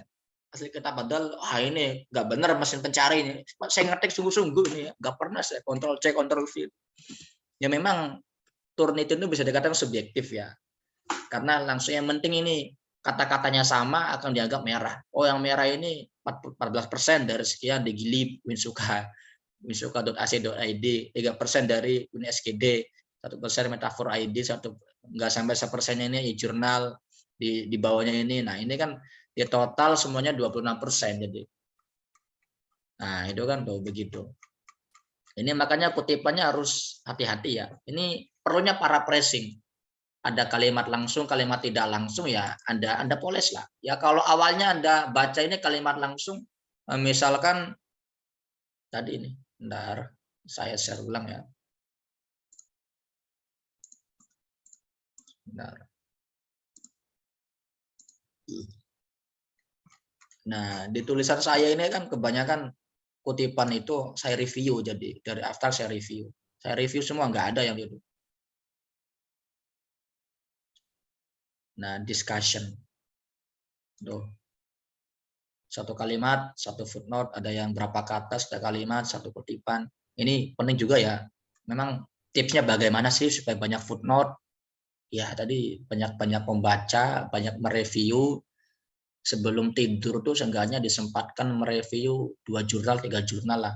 Kalau Anda sebelum tidur itu goyang-goyang jempol, ada Shopee promo gitu, garis ongkir 1 jam scroll Shopee, tapi kenapa untuk review 10 menit aja, nggak lama-lama sih. Kalau mereview kan Anda baca judulnya, baca abstraknya, langsung kesimpulan, nggak apa-apa. Atau kalau lagi rajin-rajinnya ya Anda baca judulnya, abstraknya, introduction, kesimpulan. Karena udah membaca introduction, baca kesimpulan, udah paham arahnya kemana tulisannya itu ya. Nge-review, jadi harus memang petah gitu. Tirakatnya itu harus kencang, dari riyado. Kata Gus Dur, ditirakati, diriyadohi gitu ya. Lagunya apa itu? Saya nggak bisa nadanya. Harus tirakatnya harus kencang, riyadonya kencang gitu. Memang butuh waktu. Ini untuk mencari sumber saja saya butuh 3 minggu. 1 hari saya duduk tuh 5 jam. Tapi enggak 5 jam sekaligus ya, ekstrim ini. 5 jam itu ya 1 jam habis subuh, misalkan 1 jam sekian ya, dicicil. Enggak sekaligus. Ya, ekstrim juga kalau kita sekali duduk 10 jam. Bisa encoknya kambuh yang udah tua ini. Kenger bagaimana kata orang Surabaya. Terus kalau ini apa namanya? Tadi pertanyaan kedua bagaimana Mas? Mas Adi Yusuf. Oke, pertanyaan kedua. Pertanyaan kedua tentang pernyataan-pernyataan umum gitu Mas, atau pembahasan umum. Seperti halnya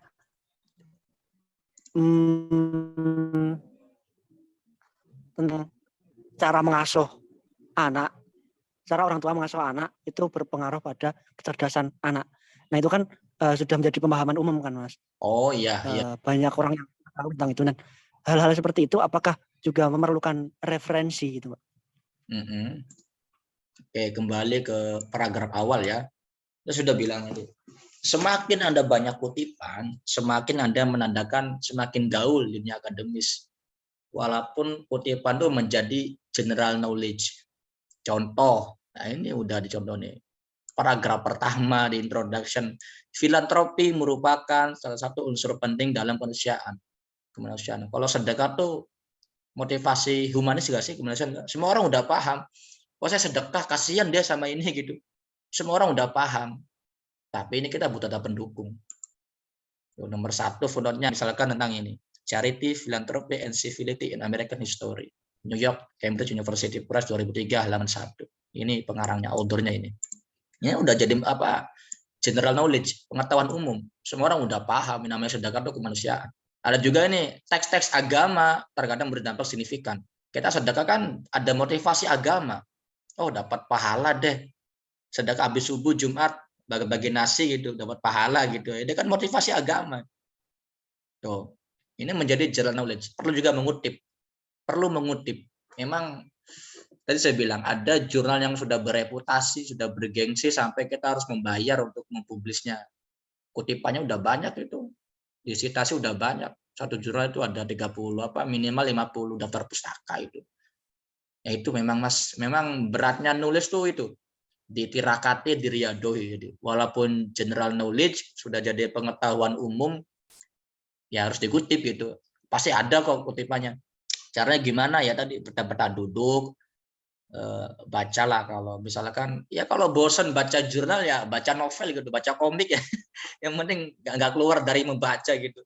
Atau baca status orang kan bisa aja gitu. Saya bosan baca jurnal, udahlah baca FB aja gitu. Peralihan gitu pengalian isu ya bebas aja. Masing-masing orang caranya beda ya. Kalau saya kan kalau bosan misalkan membaca beberapa tema-tema yang krusial tentang keilmuan saya, bosan lah membaca ini terus ya carilah misalnya buku-buku lain ya, atau saya muter-muter. Terkadang ya begitu, masing-masing orang caranya berbeda menyikapinya. Coba saya nggak ada hak untuk memberi saran ya masalah pribadi itu ya.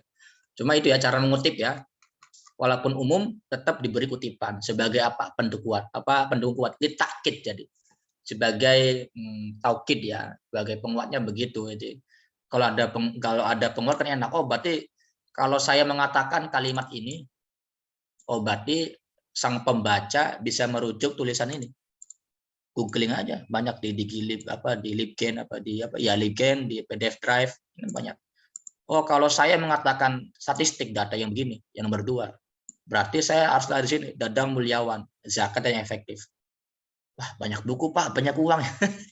Sebenarnya sekarang itu udah e-book ya, e-book oriented, nggak perlu ini loh ekonomis, saya nggak keluar modal, cuma keluar modal kopi gitu, 3.000 kopi di warung kopi ada wifi-nya gitu.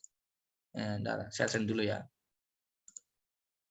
Banyak ini seperti Science Direct atau seperti Scholar Google itu kan banyak. Seperti ini loadingnya lama ini, banyak tab soalnya. Nah ini kan banyak, ada Libgen. Ketik Libgen aja, karena Libgen ini akhirnya berubah ya.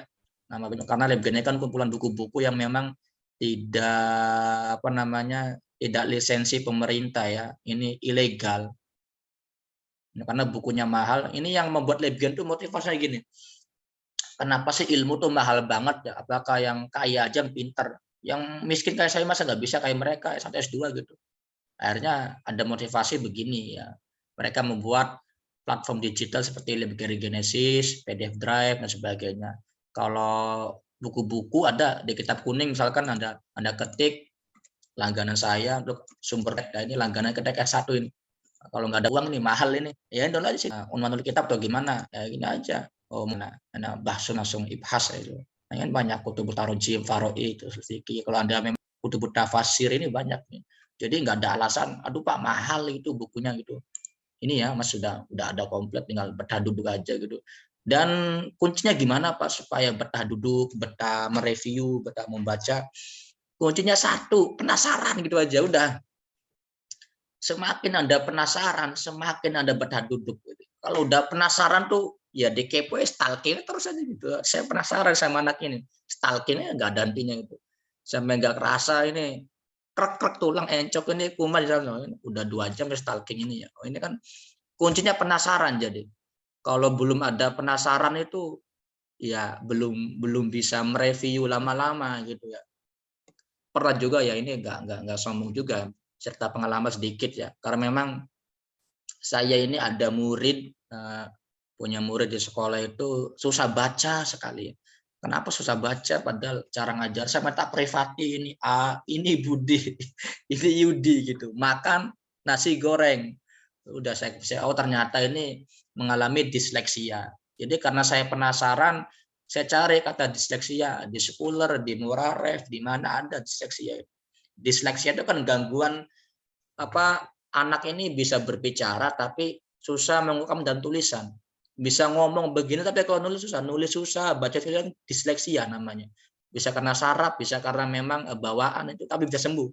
Kalau ada anak umur 6-7 tahun ke atas belum bisa baca buku, ini menderita disleksia. Kemungkinan besar ini kan yang saya dapat baca di beberapa jurnal itu kan ya, karena penasaran itu. Kalau nggak penasaran ya mana saya mau gitu. Mungkin ya kecuali tugas kuliah karena kewajiban, ya kalau nggak ada ini saya ngulang mata kuliah ini gitu ya, nggak ada kewajiban. Tapi kalau kuncinya penasaran, insya Allah ikhlas dunia akhirat gitu. Penasaran itu aja, harus penasaran, insya Allah benda duduk. Oke, saya rasa itu ya. Saya kembalikan ke Mbak Dewi. Ya, baik, menarik sekali ya. Mungkin ada teman yang mau bertanya lagi. Ada yang mau Silakan, bertanya. bebas. Tanya lagi boleh nggak Mbak? Di luar tema boleh ya? Gimana? Kalau bertanya di luar tema boleh ya Pak Nizar? Boleh, bebas. Tapi jangan tanya privasi ya. Karena ini wilayahnya diskusi jurnal. Jadi kalau privasi saya pendengar setia aja. Bukan tanya di luar tema Mbak, maksudnya tanya lagi kan soalnya tadi udah nanya gitu. Gimana? Oh, tanya. Boleh. Boleh.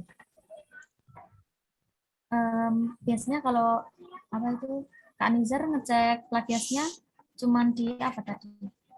Yang tadi disebutkan atau ada yang lebih mudah atau lebih sarannya itu apa gitu. Kemudian sebenarnya cara membedakan Sinta 1, 2, 3 dan seterusnya itu bisa nggak sih Kak, kayak kita cuma melihat jurnalnya itu bisa kita tahu bahwa oh ini masuk ke jurnal ini gitu, masuk ke Sinta ini gitu.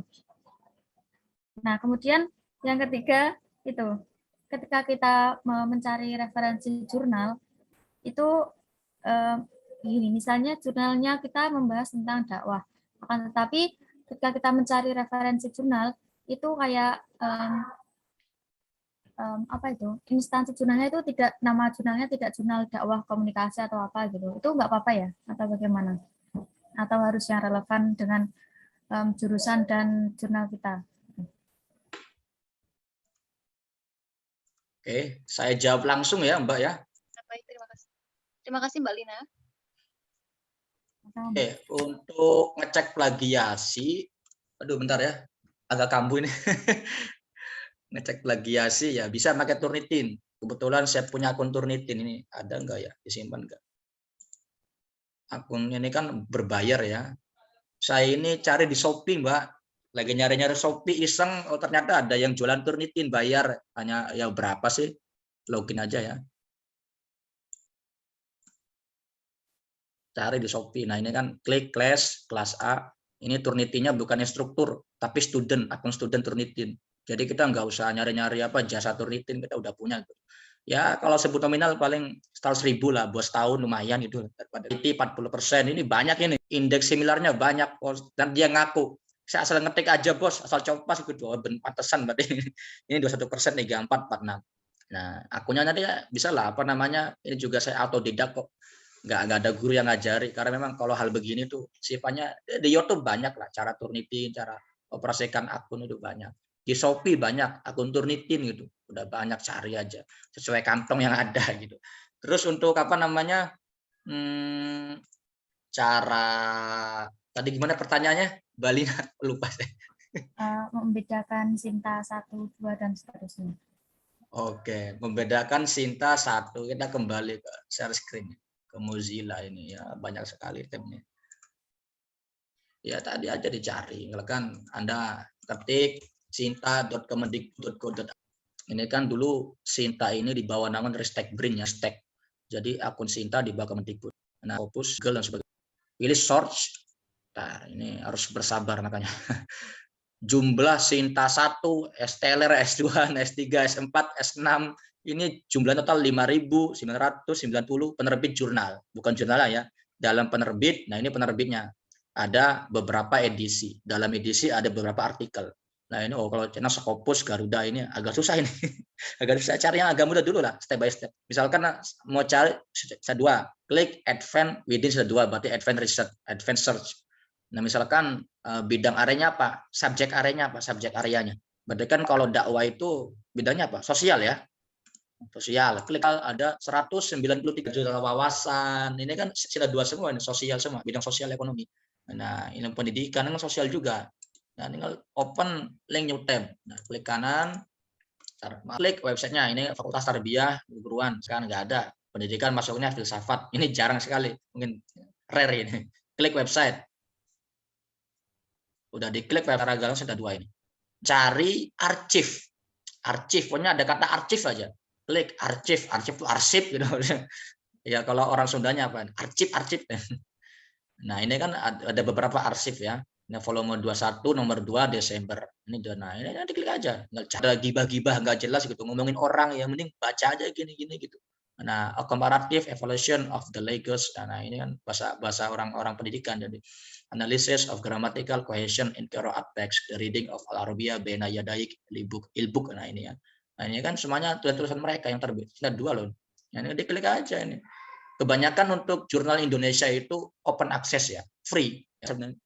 Abstract view. Nah, itu bentar. Ini aja ya, supaya bisa di apa namanya. Nah, ini juga di Braille ya, dicari sendiri ya nanti ya. Membedakan sedua tadi caranya.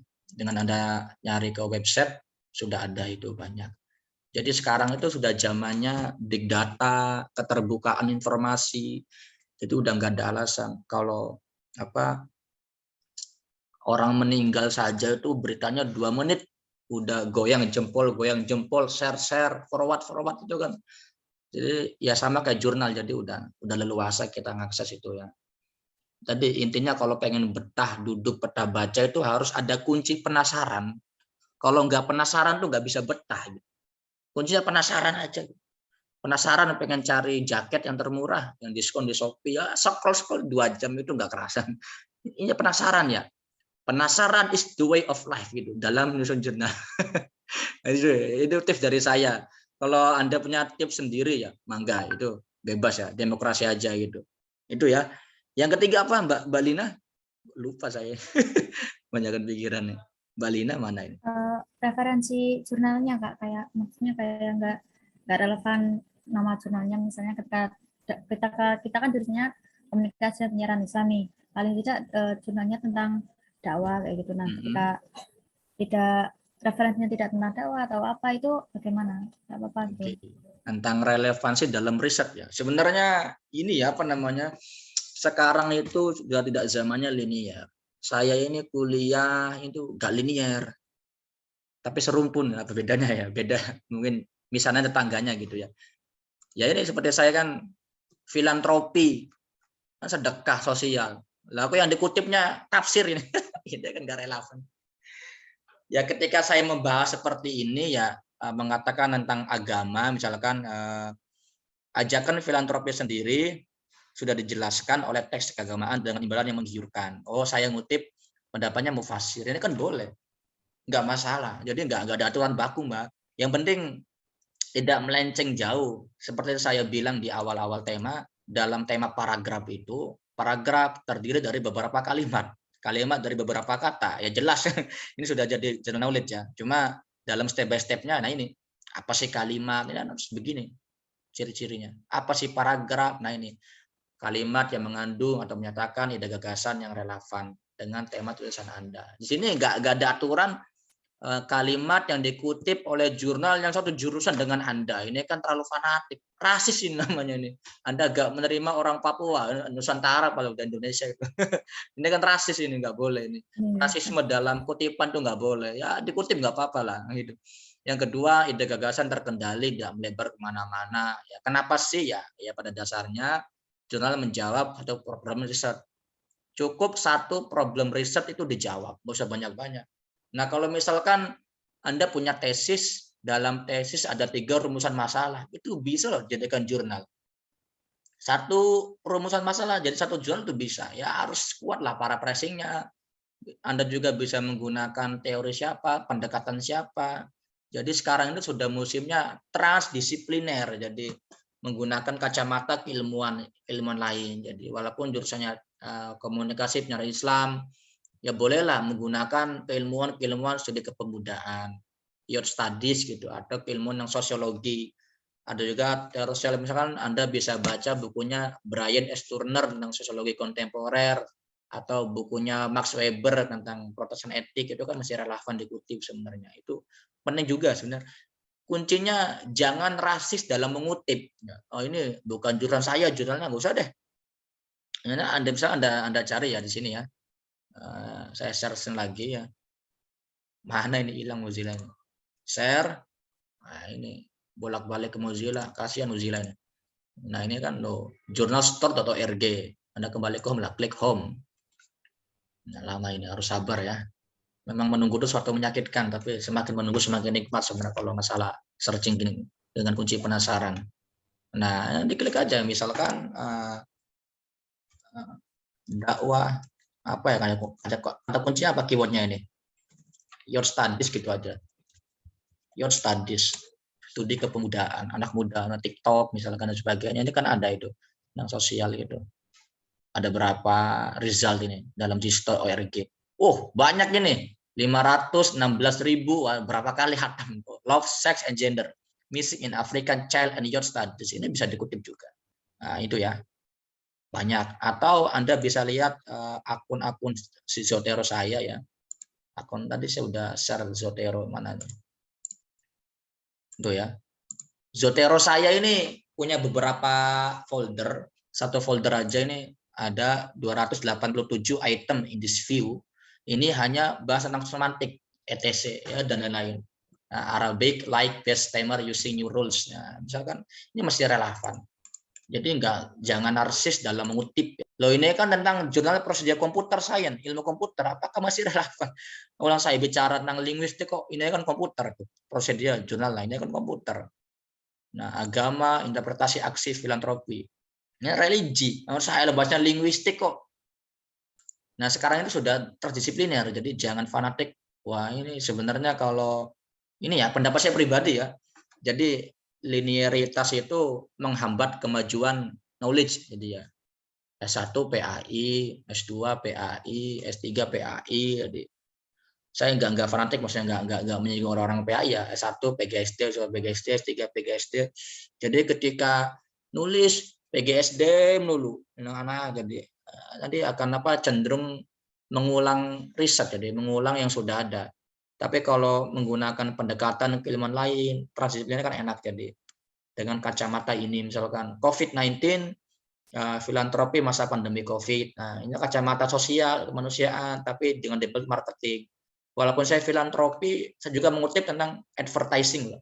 Cara-cara pemasaran itu kan ada. Ini kan ya tadi dibaca aja di review gitu. Kuncinya itu ya tadi udah saya tekan, penasaran itu. Kalau nggak penasaran tuh angel ya. angel penasaran gitu. Penasaran tuh ya. Penasaran sampai mati penasaran gitu. Oke, saya kembalikan ke Mbak Dewi Fatima. Silakan Mbak Dewi.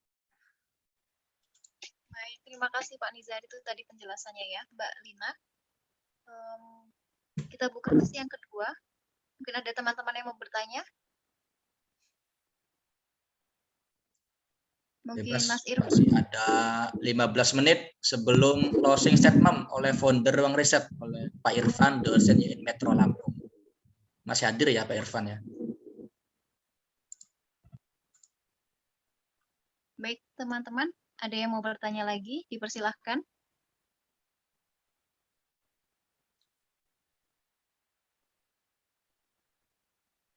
Sepertinya belum ada ya? Mungkin Pak Irfan.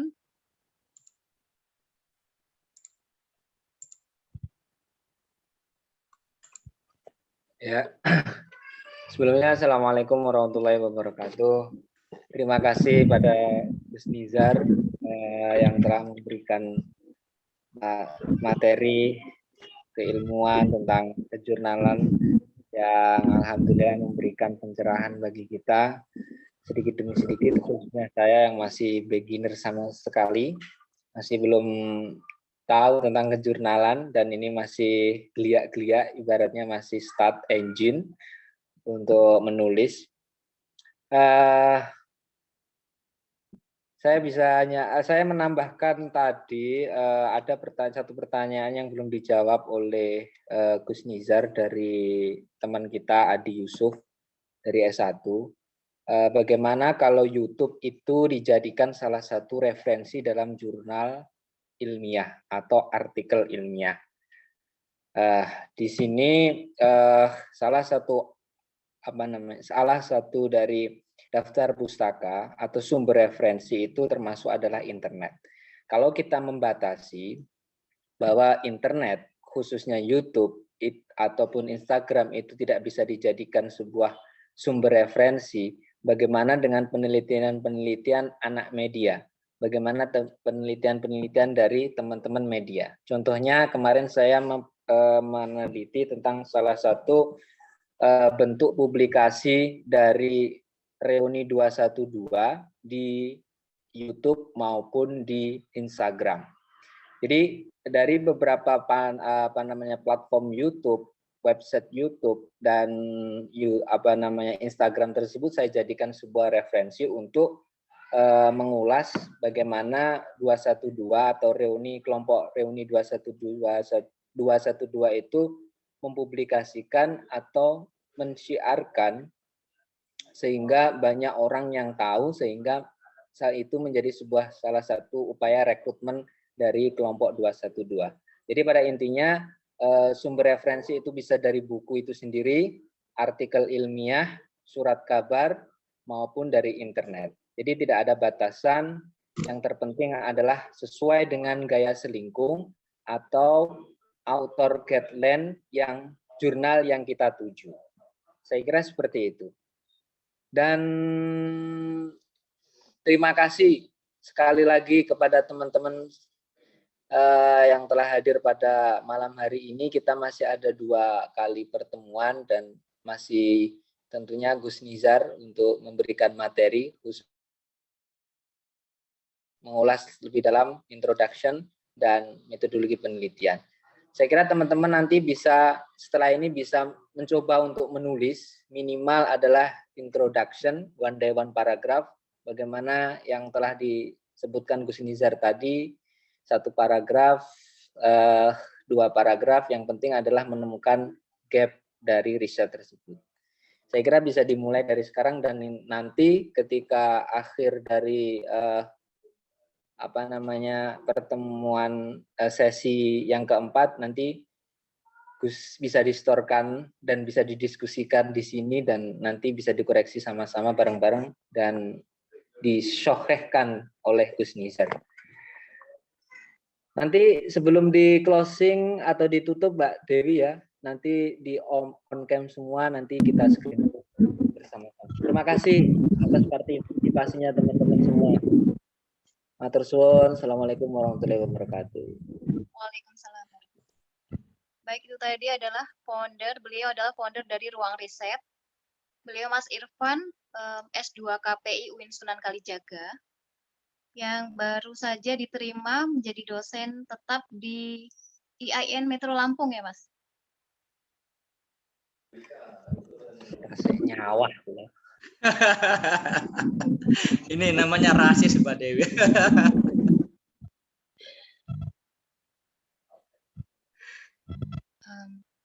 Masih enggak ini? Mungkin ada teman yang mau bertanya lagi yang baru bergabung. The last question before closing. The last question. Tafadhol. Betul. Last question, silakan.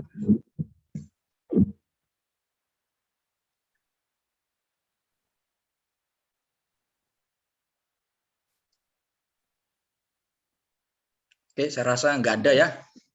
Saya minta waktunya sebentar untuk mendekati Mas Irfan. Sebenarnya enak juga kalau kata-kata disesuaikan oleh Gus Nizar. Saya nggak bisa apa-apa sebenarnya Pak Irfan.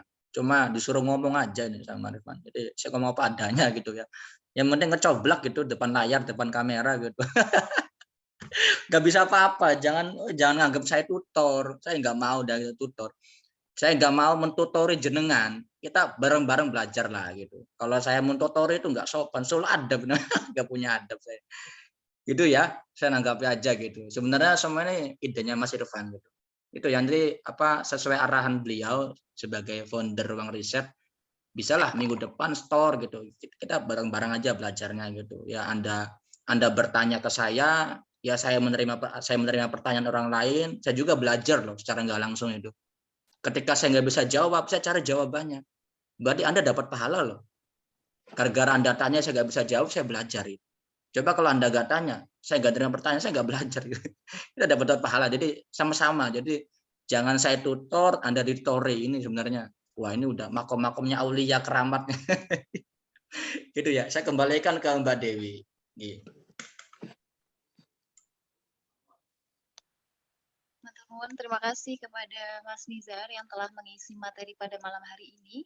Insya Allah kita akan bertemu kembali minggu depan, malam Sabtu ya, Mas Irfan. Insya Allah. Oke. Baik, terima kasih kepada semua peserta, teman-teman dari berbagai universitas yang telah bergabung pada forum Ruang Riset pada malam hari ini. Saya selaku moderator mengucapkan banyak terima kasih dan mohon maaf jika ada salah-salah kata. Wassalamualaikum warahmatullahi wabarakatuh. Waalaikumsalam warahmatullahi wabarakatuh. Kita akan foto bersama dulu ya. Oke, monggo di on cam dulu.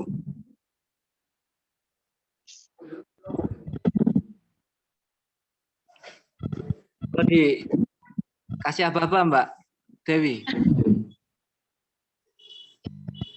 2, 3. Oke. Terus nggih.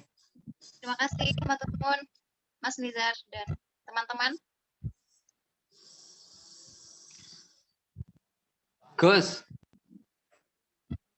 Nizar. Nendi. Turun download. Piye.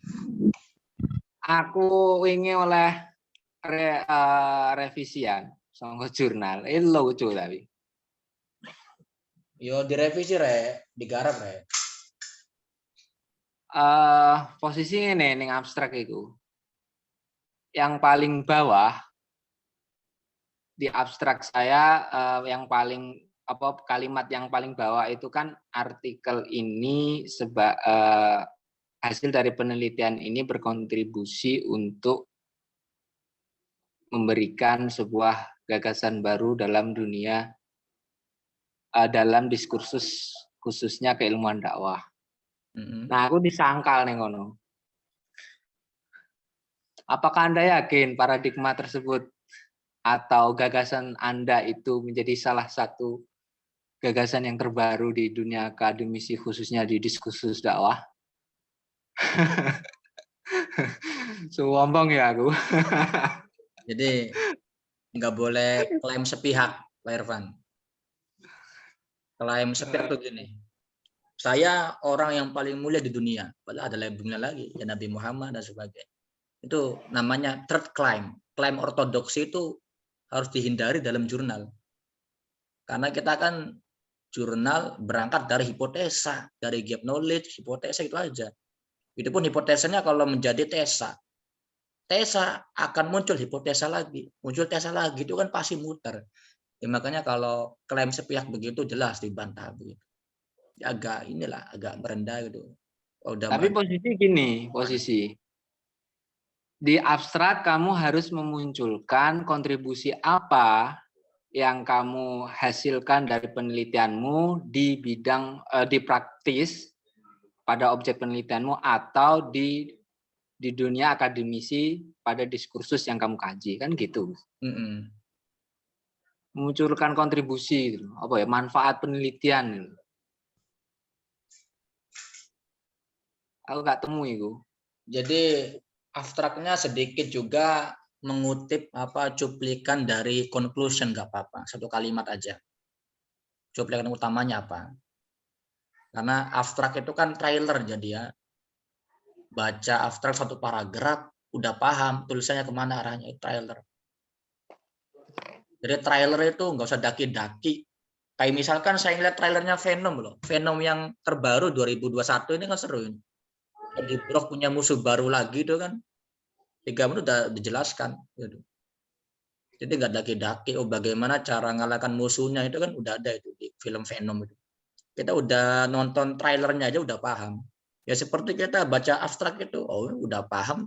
Makanya saya itu jarang sekali apa namanya membaca hatam jurnal itu jarang itu. Kecuali ketika insaf ya. Ketika saya insaf itu 16 halaman saya hatam baca itu. Ya ketika insaf, kalau nggak insaf ya udah cukup judul, abstrak, conclusion udah gitu aja.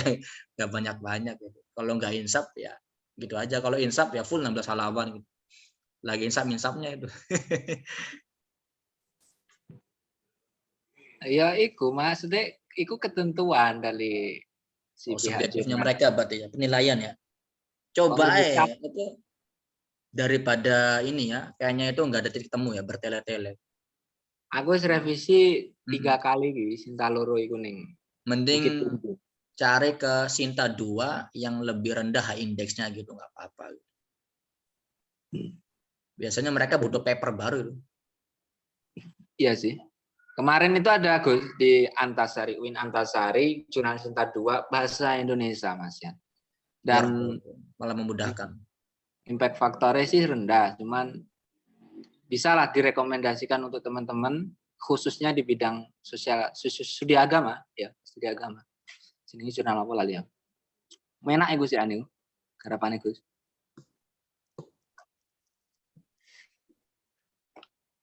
Iki wis di luar forum loh. Ini Zoom-nya masih berlaku sampai jam 11 malam. Saya atur 3 jam gitu. Barangkali ada yang molor-molor, nggak apa. Terus ngene Gus. Aku kayak rada sanksi iku. Posisi hipotesa. Sing tak pahami iki ngene, aku menulis 9 artikel ini gak pernah nganggo hipotesis dalam penelitianku. Semua penelitianku kualitatif. Nah, yang aku pahami ini hipotesis iki digunakan ketika pada pendekatan kuantitatif. Yang arahnya adalah kuantitatif adalah menguji hipotesis yang kita konstruksi. Nah, sedangkan kualitatif itu kan deduktif kan. Dari sebuah keumuman menjadi kekhususan. Aku bingungnya dek kono, maksudnya dalam artian Prof Hermi ngomong nggak perlu kalau kita harus mempunyai hipotesis dulu atau menuliskan hipotesis dulu pada penelitian kualitatif. Nanti menjadi sebuah pagar bagi kita. Sehingga kualitatif itu seharusnya eksplorasi lebih dalam, menemukan grounded teori, bahkan menemukan sebuah teori atau mengkritisi sebuah teori, nanti malah terpaku, ya, aku bingung. Paham ya pertanyaanmu? Ya paham. Ya alur yang tak jelaskan tuh gap knowledge, hipotesa, nyusun beberapa kalimat kunci. Itu kan alur yang untuk yang apa ya, yang masih groundbreaking lah. Kalau yang sudah kelas tinggi seperti panjenengan nggak perlu hipotesa itu. Jadi hipotesa itu nggak semua berlaku, nggak semua jadi nggak semua. Tapi kebanyakan berlaku. Dan penilaian tuh beda-beda ya. Jadi saya bilang itu ada yang jurnal menilai ya karena relasi itu jangan ditiru ya, karena ponakan ya dipublish gitu. Ya karena adik sendiri dipublish apa itu. Namanya UNER, Universitas Anak Istri Relasi. Iya, itu biasanya. Ini kampus dhewe sing review dosen dhewe. Ada biru. Ya memang kebanyakan hipotesa, kebanyakan. Cuma kalau dalam misalkan nggak bisa boleh John Creswell ya sing mbok sili kok. Nggak begitu menyinggung hipotesa kok dalam sebuah karya ilmiah. Nggak Iya.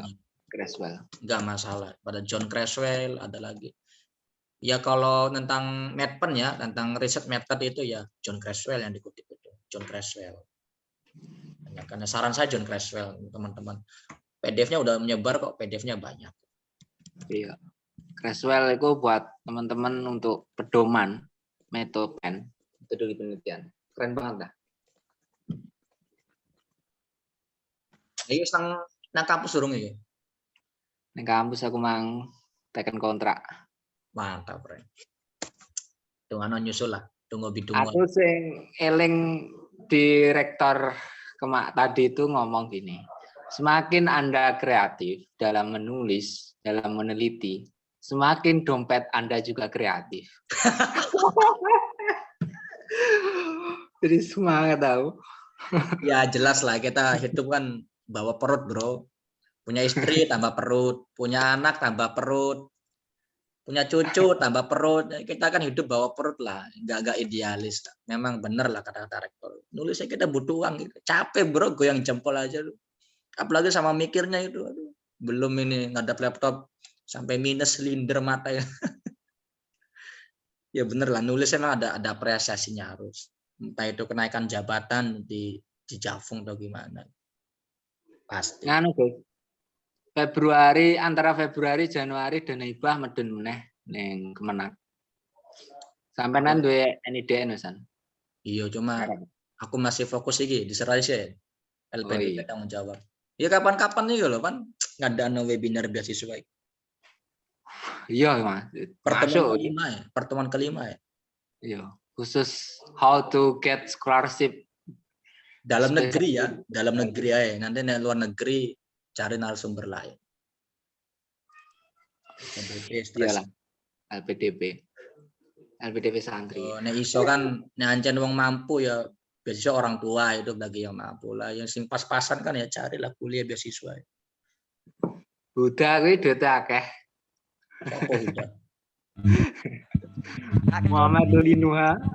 Oh, iki kita sing ketemu nang iki kita kafe leha-leha iku. Iya. Iya. Ya wis nek ancen duit akeh ya enggak usah mikir wis penting mangan ngono. Ngetik. Nek aku kan aduh nang perantauan iki rada angel urip.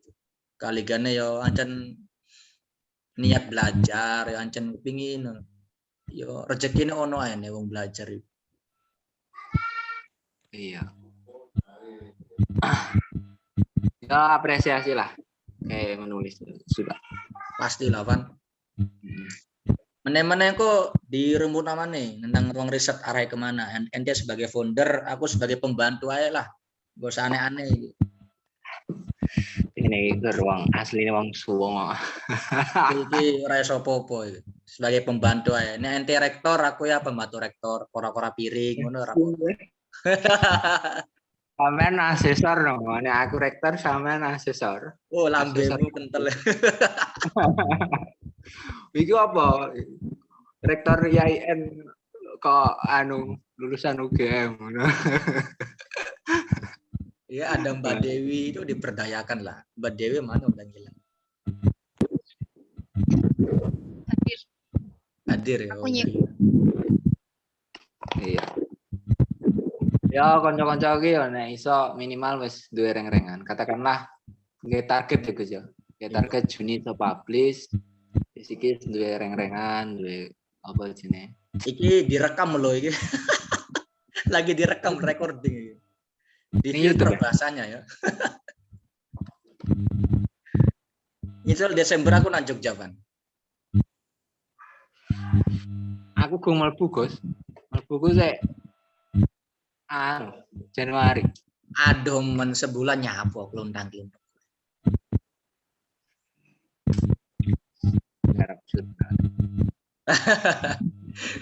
Insya Allah LPDP loh bulan Maret akhir Pak. Atau April itu perkiraan. Iya. Daftar aja coba rapopo. Daftar gratis kok ora bayar ya. TOEFL Gus.